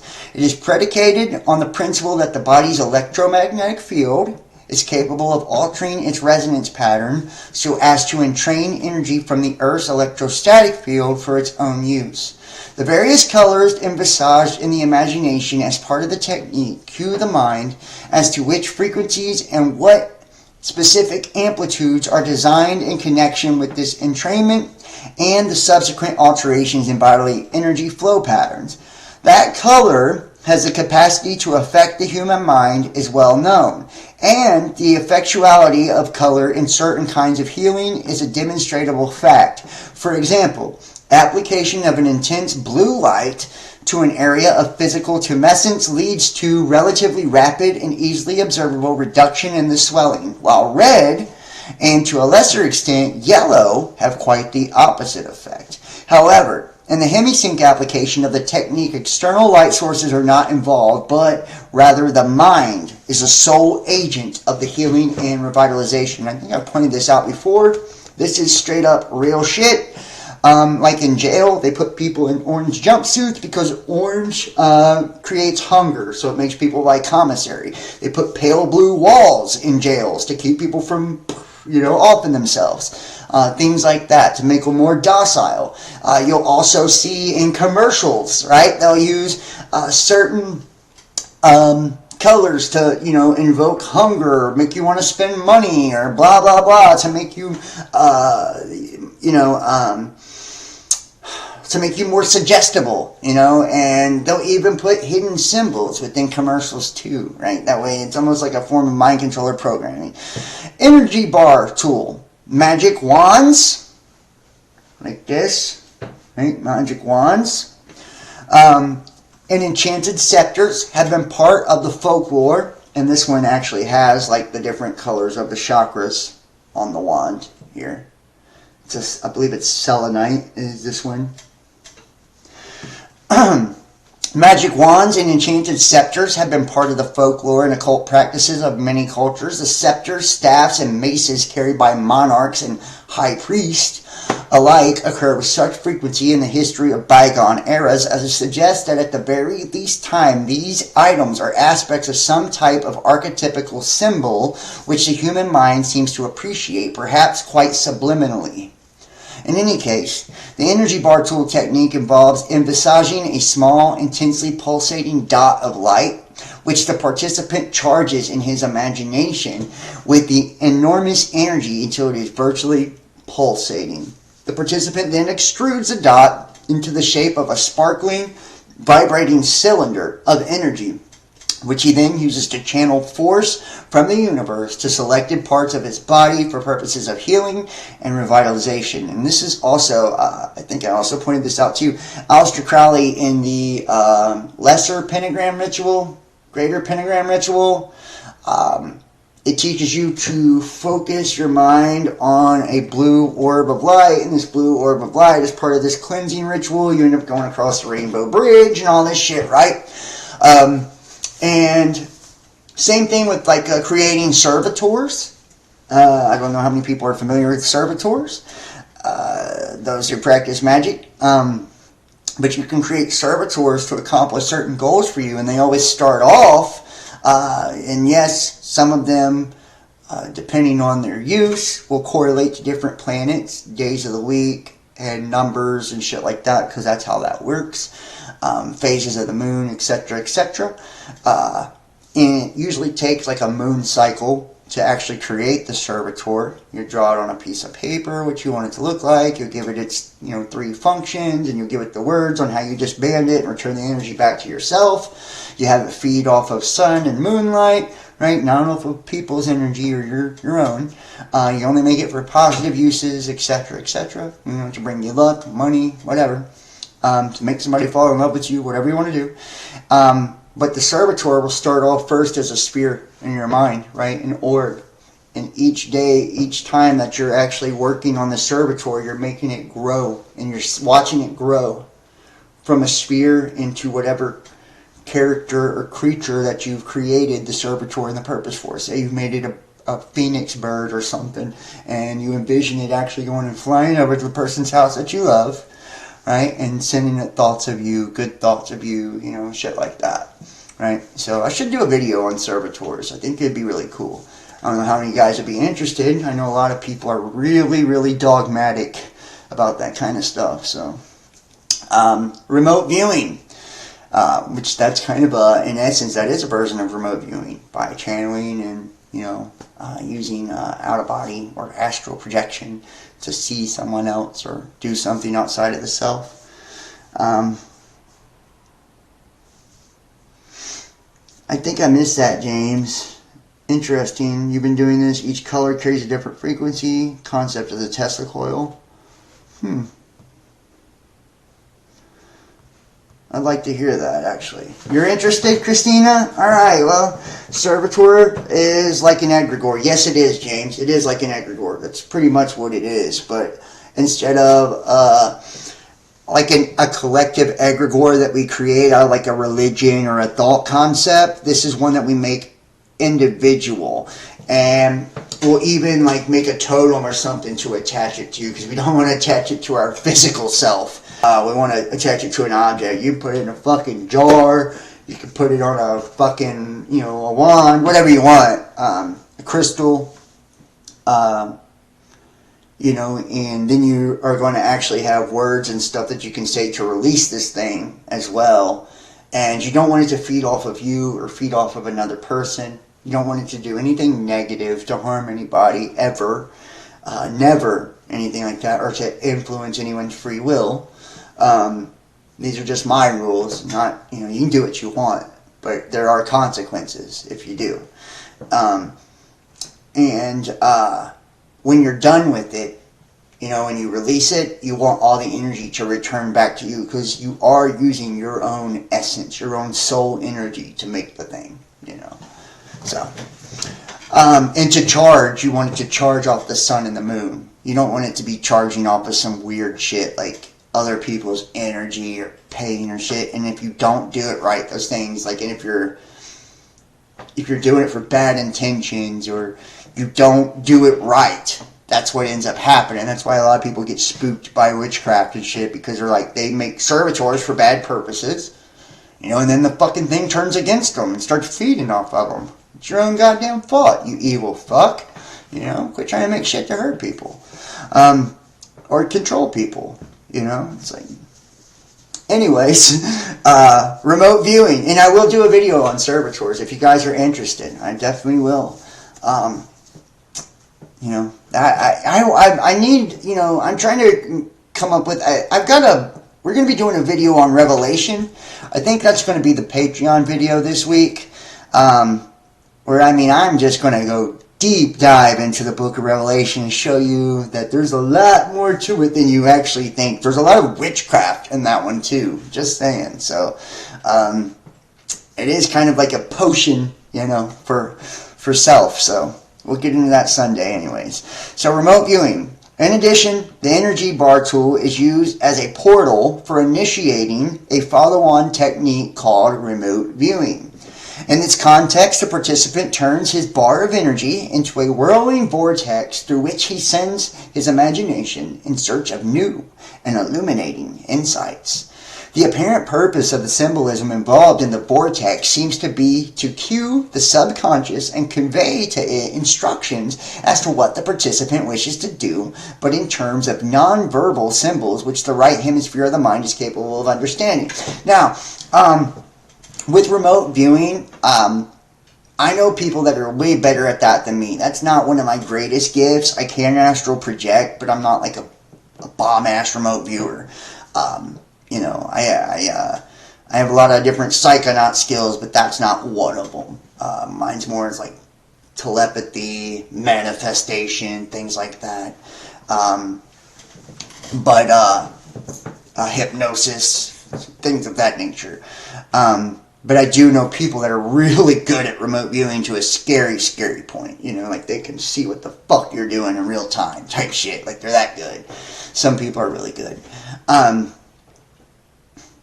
And what he's saying to the participant wishes to do in terms of nonverbal symbols, anytime like somebody's using like quantum hypnosis techniques, or say I'm trying to, and I've done it before, I won't say when, you just have to watch to see, I guess. But when sometimes I have, conveyed subconscious messages under the things I speak. It's like, and it's only for people that can pick up on those subconscious messages. So it's like, when you're in a high state of consciousness and you're speaking from a high state of consciousness, symbols, words, things like that, because the right brain is all knowing, the subconscious will pick up on those cues and be triggered by them or catalyzed by them. right? Even if the thinking mind doesn't even perceive it. So a lot of people wonder why they watch certain people and they fucking feel a certain way, or why they've watched certain videos and all of a sudden they're triggered into these fucking awakenings and enlightenment. That's why. Because you're probably watching someone with an incredibly high frequency that knows what they're doing. And in the quantum realm, they're probably priming you for an activation, or they're probably directly trying to speak to your subconscious, because they know a lot of people aren't going to understand the external anyways, right? If you're like speaking a lot of scientific mumbo jumbo shit, it's like not a lot of people are going to understand that, but the subconscious is going to get everything that I say, or everything that they say, so it's like, you're going to be triggered by it, like whether you know it or not. And that's, and I feel like the fact that we're even drawn into people like that shows that we're ready for it anyways. Our consciousness is ready for that. It's looking for that. It's attracted to that, right? And once you start catching on to it, and you're primed by it, then you'll pick up on it. Each time you'll start to recognize the pattern for when you're being primed, when someone's priming your subconscious. And people can do it for shit, negative, ugly reasons, right? They do it in advertising. The government does it to control your mind, right? Propaganda, all of that. And I hate to say it, even people in the spiritual community are just dog shit, and they do it because they want you to fucking worship them, and, they're weirdos. But not all people are. And some people are actually doing it for good, benevolent reasons, because they know that you don't have the opportunity to join some fucking brotherhood or mystic cult and get that knowledge, so they want to give it to you, and the only way they know how to without getting their fucking brains blown out is by speaking to your subconscious, So, living body map.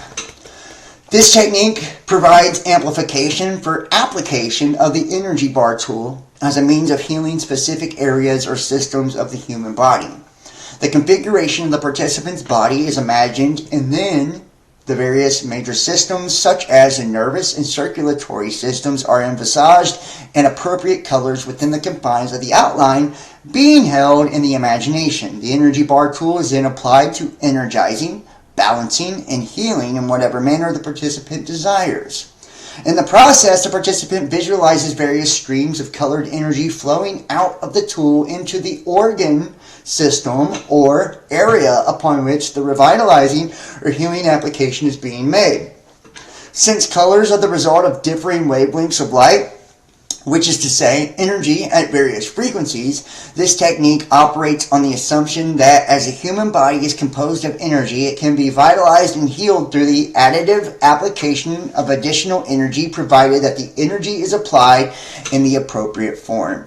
So it's energetic healing, right? It's like envisioning your astral body, astral self, and the different colors for the correct diagnosis or application to wherever you're off within your system, your energetic system, or whether you have ailments. And every ailment or sickness, right, or dis-ease is distortion within the auric field or frequency, or misalignment within the chakras. Yeah. So that's why people like Christ and shit were able to, heal people by the laying on of hands. It was a transferring of energy they could feel, or shamans, they can feel, the disharmony within your aura. Some people have the ability to see auras. I have seen auras. It's not my gift, but I have seen them. I can feel a lot more than I see when it comes to those kind of things, but it's like when you can lay hands on somebody and feel the distortion or disharmony within them, and then you have, you're sending the right type of energies, and a lot of people imagine it as colors, because those colors, placate to different aspects of the body or self. Focus 15, travel into the past. All of the preceding techniques are conducted at the level of expanded awareness known as Focus 12. However, the technique of time travel into the past involves further expansion of consciousness through the inclusion of additional levels of sound on the HemiSync tapes. Some of the sound is probably merely an intensification of the basic hemisync frequencies, being designed to further modify brainwave frequency and amplitude. Other aspects of the added sound patterns appear to be designed to provide subtle, almost subliminal suggestions to the mind as to what is desired by way of further expanded consciousness, so as to support the verbal suggestions and instructions also contained on the tape.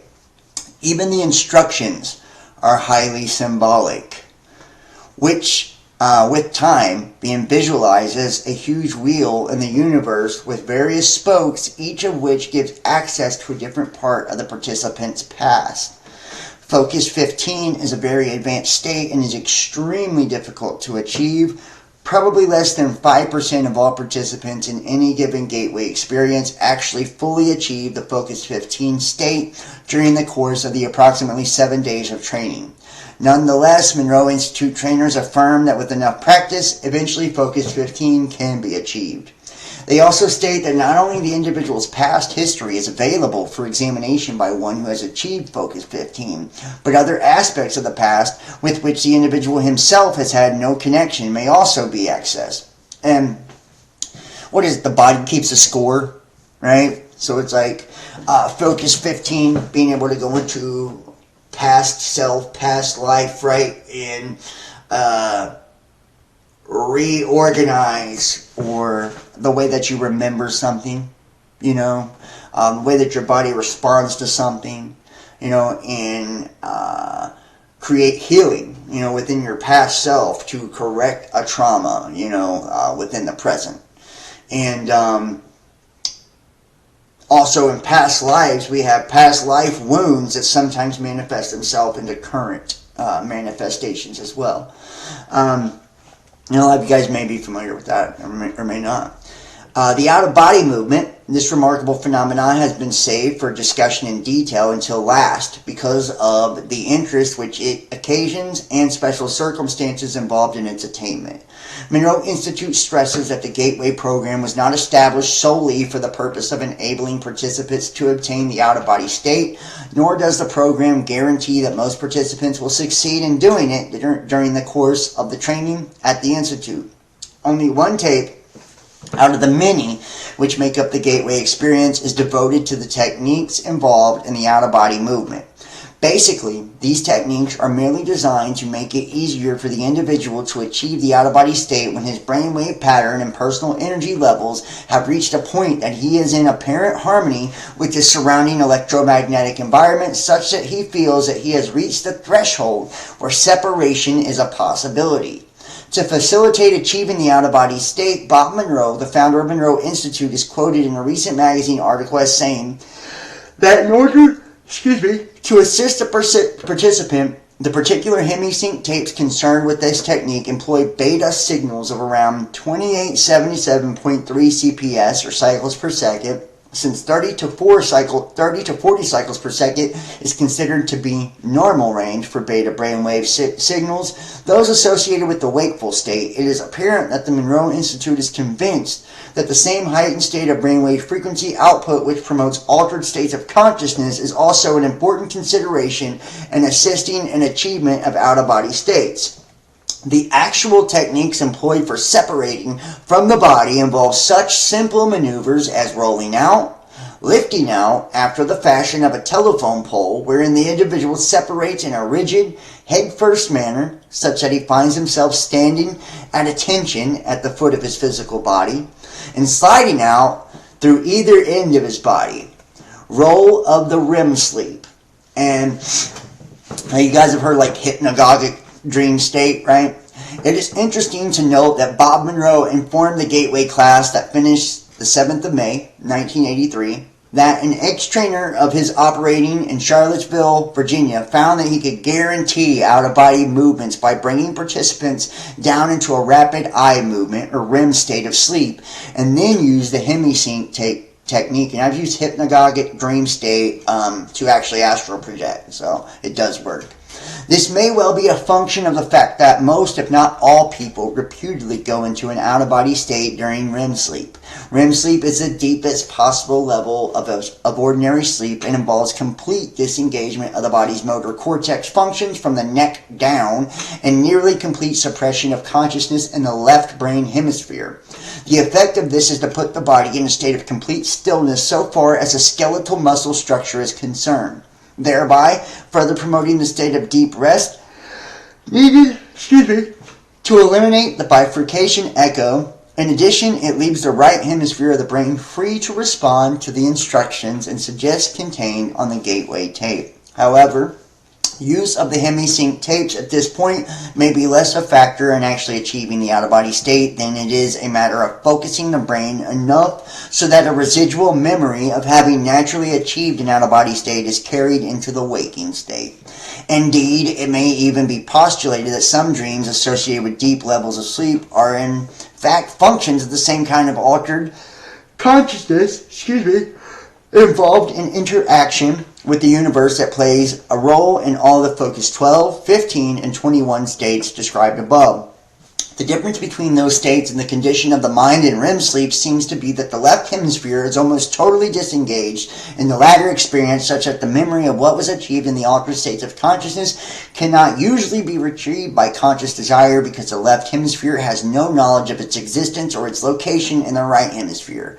Admittedly, some people can be trained to remember their REM state dreams through intense conditioning in the waking state, but even that may be more of a function of establishing pathways in the right hemisphere, which the left hemisphere can access following re-entry into the wakeful state, than it is an indication of any specific left hemisphere conscious involvement in the process during REM sleep.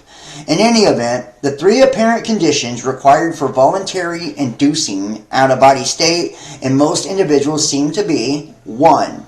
Achievement of a state of profound quiet in the body, such as the bifurcation echo fades and resonant at approximately 7 Hz is established. 2. Synchronization of the two brain hemisphere wave patterns. And 3. Subsequent stimulation of the right hemisphere of the mind to attain a state of heightened alertness, which, of course, interferes with brain hemisphere synchronization, but not until a sufficient level of enhanced frequency has first been established to help achieve the out-of-body state. Interesting, is it not? Very interesting. And notice how a lot of this hypnosis, a lot of this subliminal messaging, a lot of this, all of it is truly speaking to the subconscious to get around the left brain, to create these neural pathways so you can essentially remember the process and do it in an awakened state. Right? Isn't that basically what all of this does? And when you're like being hypnotized with, hypnotic regression, same thing. They're trying to create those pathways and access your past lives and memories and shit and your repressed shit, by going around the left brain. It's very interesting, guys. They can do it with frequency. Make sure you guys hit the thumbs up, too, if you're in the chat. Information collection potential, 33. The information acquisition potential associated with the out-of-body state seems to attract the most attention from the standpoint of developing practical applications for the gateway technique. Unfortunately, although the out-of-body state can apparently be achieved by many people without excessive expenditure of time or effort, the purposes to which it can be put are currently limited by the fact that although individuals in this state may travel anywhere on an instantaneous basis in either the terrestrial or in other spheres, information distortion in the former context remains a major concern. How about that? Information distortion is a major concern. Today, according to one of the trainers at Monroe Institute, numerous experiments have been conducted involving persons moving from one coast to the other in the out-of-body state to read a series of 10 computer-generated numbers in a university laboratory. Although most have acquired enough of the digits to make clear that their consciousness was present, none have ever succeeded in getting all 10 correct. This seems to be a function of the fact that physical reality in the present is not only holographic influence, which the individual may encounter in an out-of-body state, but there are also energy patterns left by people or events occurring at the same physical site being viewed. So, but from the past rather than the present.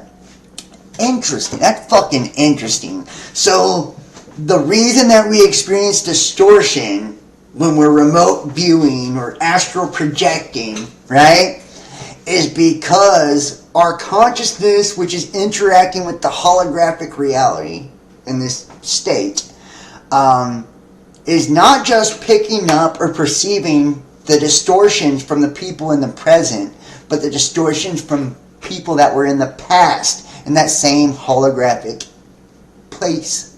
Isn't that fucking crazy? Isn't that crazy? And it makes you wonder, like, that's why it must be so important too. And we know too that angles actually hold darkness, hold energy, right? You know, if you study the occult, you do. That's why whenever you're like saging your house, smudging your house, you know, using Palo Santo, white sage, whatever, you go into the corners and all of that, like to get the darkness out of your house, get that residue of energy out of your home. And it's like whenever we do rituals, we take ritual baths, do cleansing, saging, right, to get rid of that distortion, that residue of old energy. So when you're projecting yourself, you know, you're picking up on that residue of the old energy, and it distorts what information you're able to perceive or bring back with you. In addition, since thoughts are the product of energy patterns and energy patterns are reality, it may be possible that individuals encounter thought forms while in an out-of-body state which mingle with physical reality and are not easily differentiated. Whew. Finally, as Melissa Yeager writes, there is another potential problem area in the sense that holograms can be viewed pseudoscopically.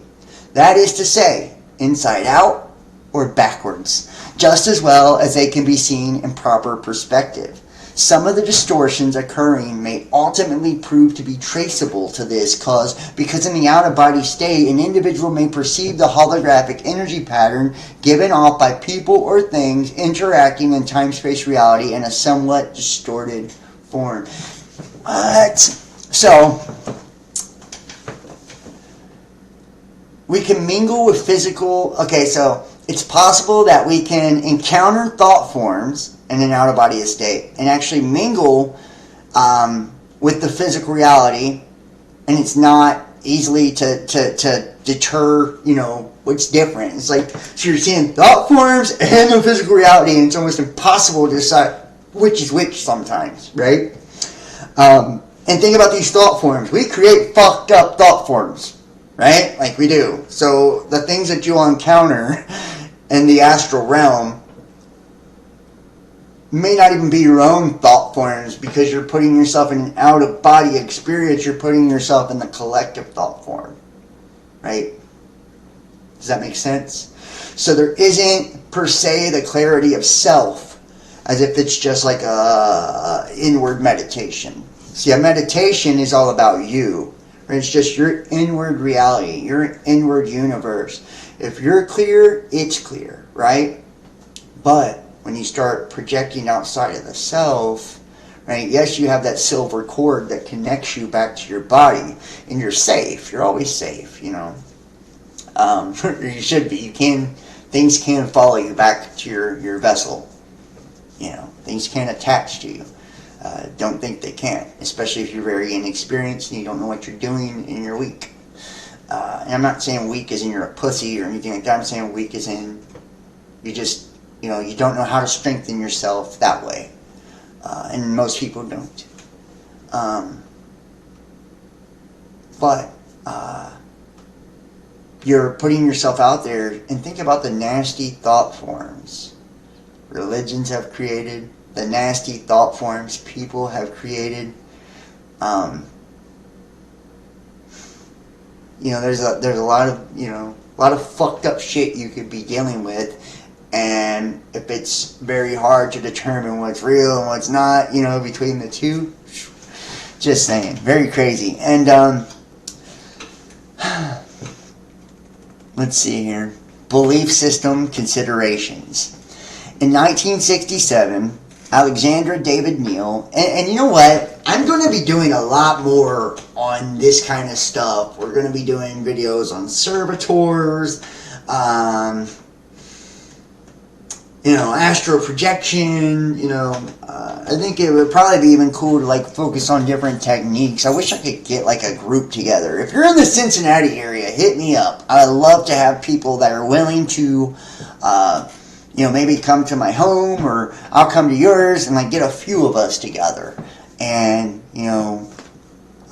practice some things. I like to tap into all different types of shit, so you can't be a pussy if you hang out with me, because it's not just astral projection. I'm into spiritism and all of those things, because I'm always trying to experiment with how I can access more of my consciousness and access more of the invisible world. So belief system considerations, and you can text me or email me if that is you, if you're in the Cincinnati area, northern Kentucky, or southwest Ohio. In 1967, Alexandra David Neal and Lama Yongden wrote a book entitled Secret Oral Teachings in Tibetan Buddhist Sects. From the following quote is taken, quote, "The tangible world is movement, say the masters. Not a collection of moving objects, but movement itself. There are no objects in movement. It is the movement which constitutes the objects which appear to us. They are nothing but movement. This movement is a continued and infinitely rapid succession of flashes of energy. In Tibetan, it's tisal or shuk. All objects perceptible to our senses, all phenomena of whatever kind, of whatever aspects they may assume, are constituted by a rapid succession of instantaneous events.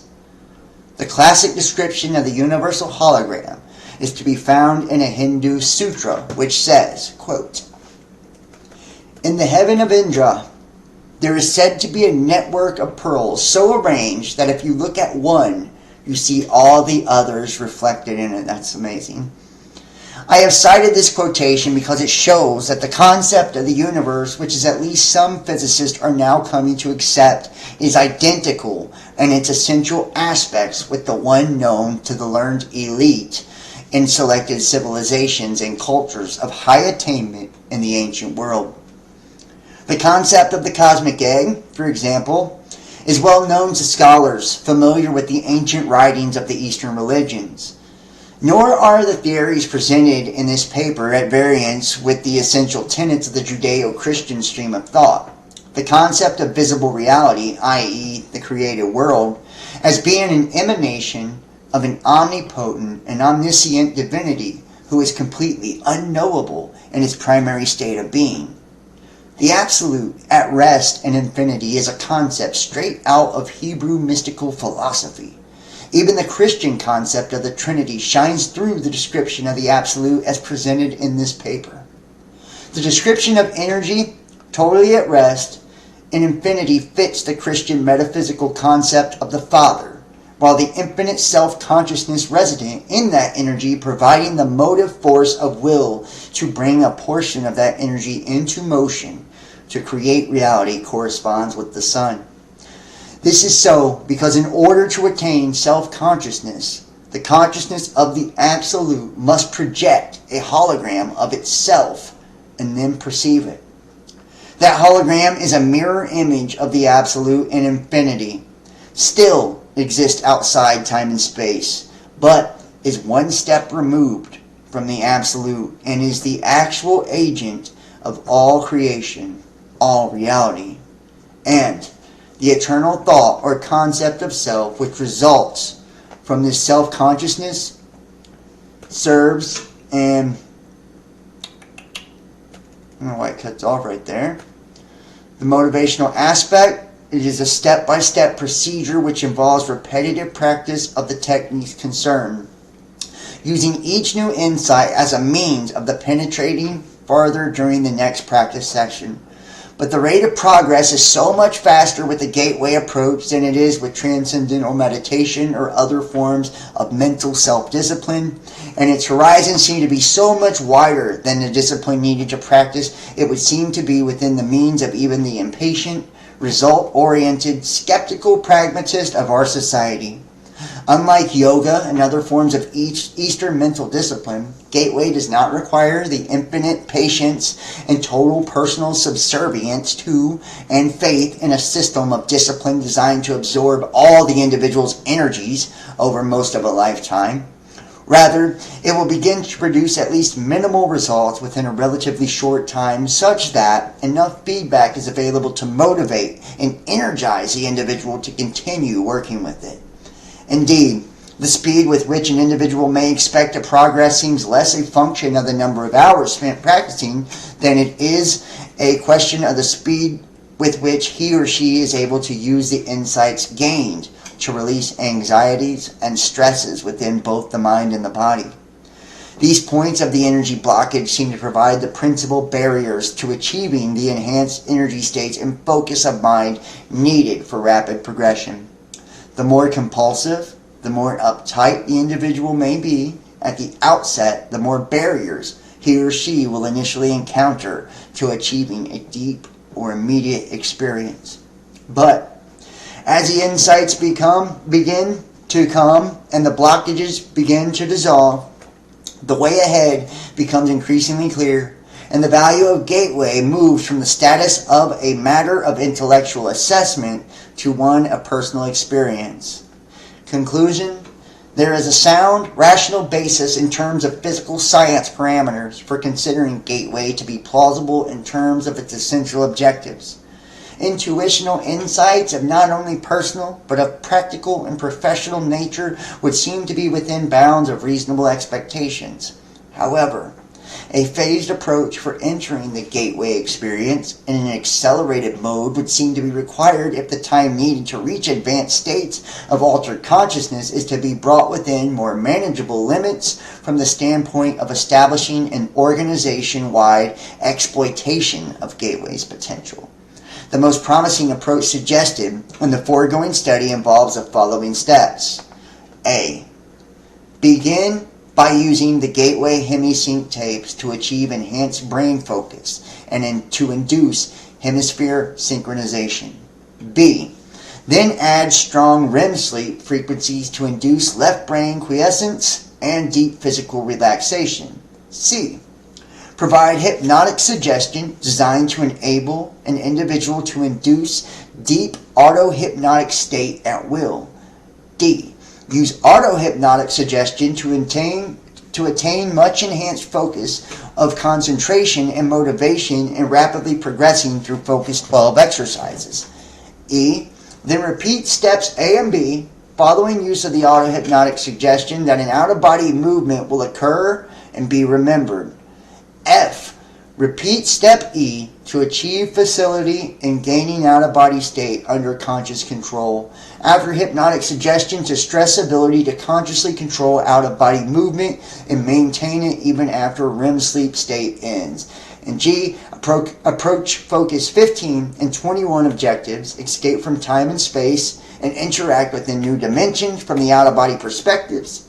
H. Use multi-focus approach to solve problems of distortion in terrestrial information gathering trips. This approach involves the use of 3 individuals in the out-of-body state. 1 viewing the target objective here in time-space, 1 viewing it at Focus 15 as it slips into the immediate past, and 1 viewing it at Focus 21 as it slips from the immediate future. Debrief all 3 and compare data gathered from the 3 points of view. If care is taken to ensure that the 3 all go out of body together in the same environment, their consciousness energy systems should resonate in sympathetic oscillation. They can tune in to the same target on different planes or dimensions with greater effectiveness. I would love to try that with 2 other people, by the way. Hit me up, guys. I'm serious. Some of y'all probably want to do it. I encourage pursuit of full, and I wonder if we could do it like remotely, like say on video. You know what I mean?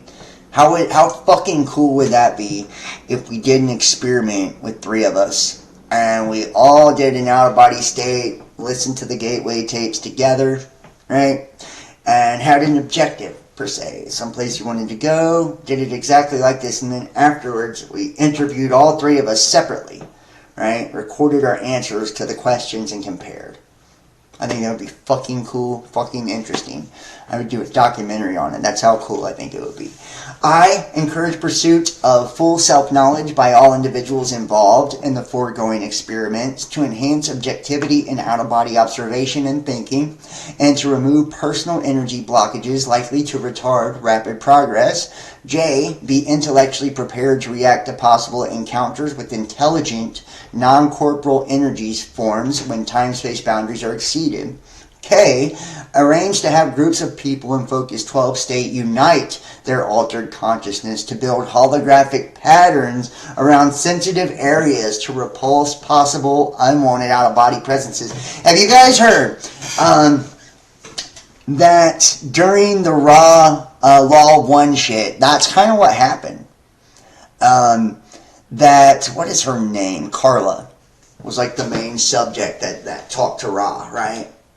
And when they were doing the I Am Ra shit, right? And it's like, that was a ritual, right? They put like the chalice of water, the candle at her head with the triangle and all that, covered her eyes. And she was channeling that she kept having demonic entities like fucking attack her. Like she was getting ripped apart by these demonic entities. And it's like, it's interesting when you're like really going to the goddamn depths of this shit. You know, and Ra allegedly was like a 7th density being, so that's like a high density. That's like where we would be in the next incarnation, basically. And there was other entities she talked to as well. I'm trying to think of their names. It's not as important. They didn't write a book about them, but there was 2 other ones too. One was a 6th density, one was a 5th density entity as well. The Law of 1. Yeah, she was just attacked all the time, basically, by entities and demons and shit like that did not want them to tap into whatever they were tapping into, or to write books about it, or put information out about it. So, how about that? Having people unite consciousness to build holographic patterns, you know, to repulse unwanted out-of-body presences. How, you know, that would be something cool to try too. It's like creating, it's almost like a fucking, like a conscious army, you know, to battle demonic entities and shit like that. It's like, that's what I mean. People that would be willing to try these experiments with me, you would have to be a brave, a spiritual badass. Because, I mean, there could be, you know, I've been through it all, so none of this scares me at all. I've probably done way worse. But, I mean, people are interested. I would love to get some people together and try some of these things. I can't do it alone. L, encourage more advanced Gateway participants to build holographic patterns, a successful attainment and rapid progress for advanced colleagues to assist them in progressing through the Gateway system. You see that, man? That's really positive, too. You know, it's like encouraging people. You know, we're building things in the astral. If these experiments are carried through, it is to be hoped that we will truly find a gateway to gateway into the realm of practical application for the whole system of techniques which comprise it. How about that? And that's it, man. And we should definitely, the bibliography here, a lot of these different books, Human Behavior, Stalking the Wild Pendulum, The Great Quantum Debate, Journeys Out of the Body, The Mystic Spiral, Kundalini Psychosis or Transcendence, The Mother Earth, Altered State of Consciousness. There's a lot of different books in here if you guys want to check that out. I'm going to leave that up on the screen. I do want to say thank you, man. You love this content and it's right up your alley. I'm glad. I am so glad.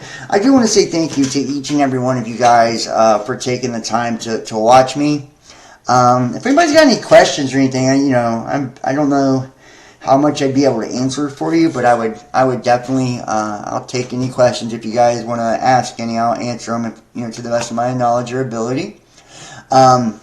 If you guys are interested, I will do a deal, I guess, this weekend on tarot readings for those that are interested in booking tarot readings.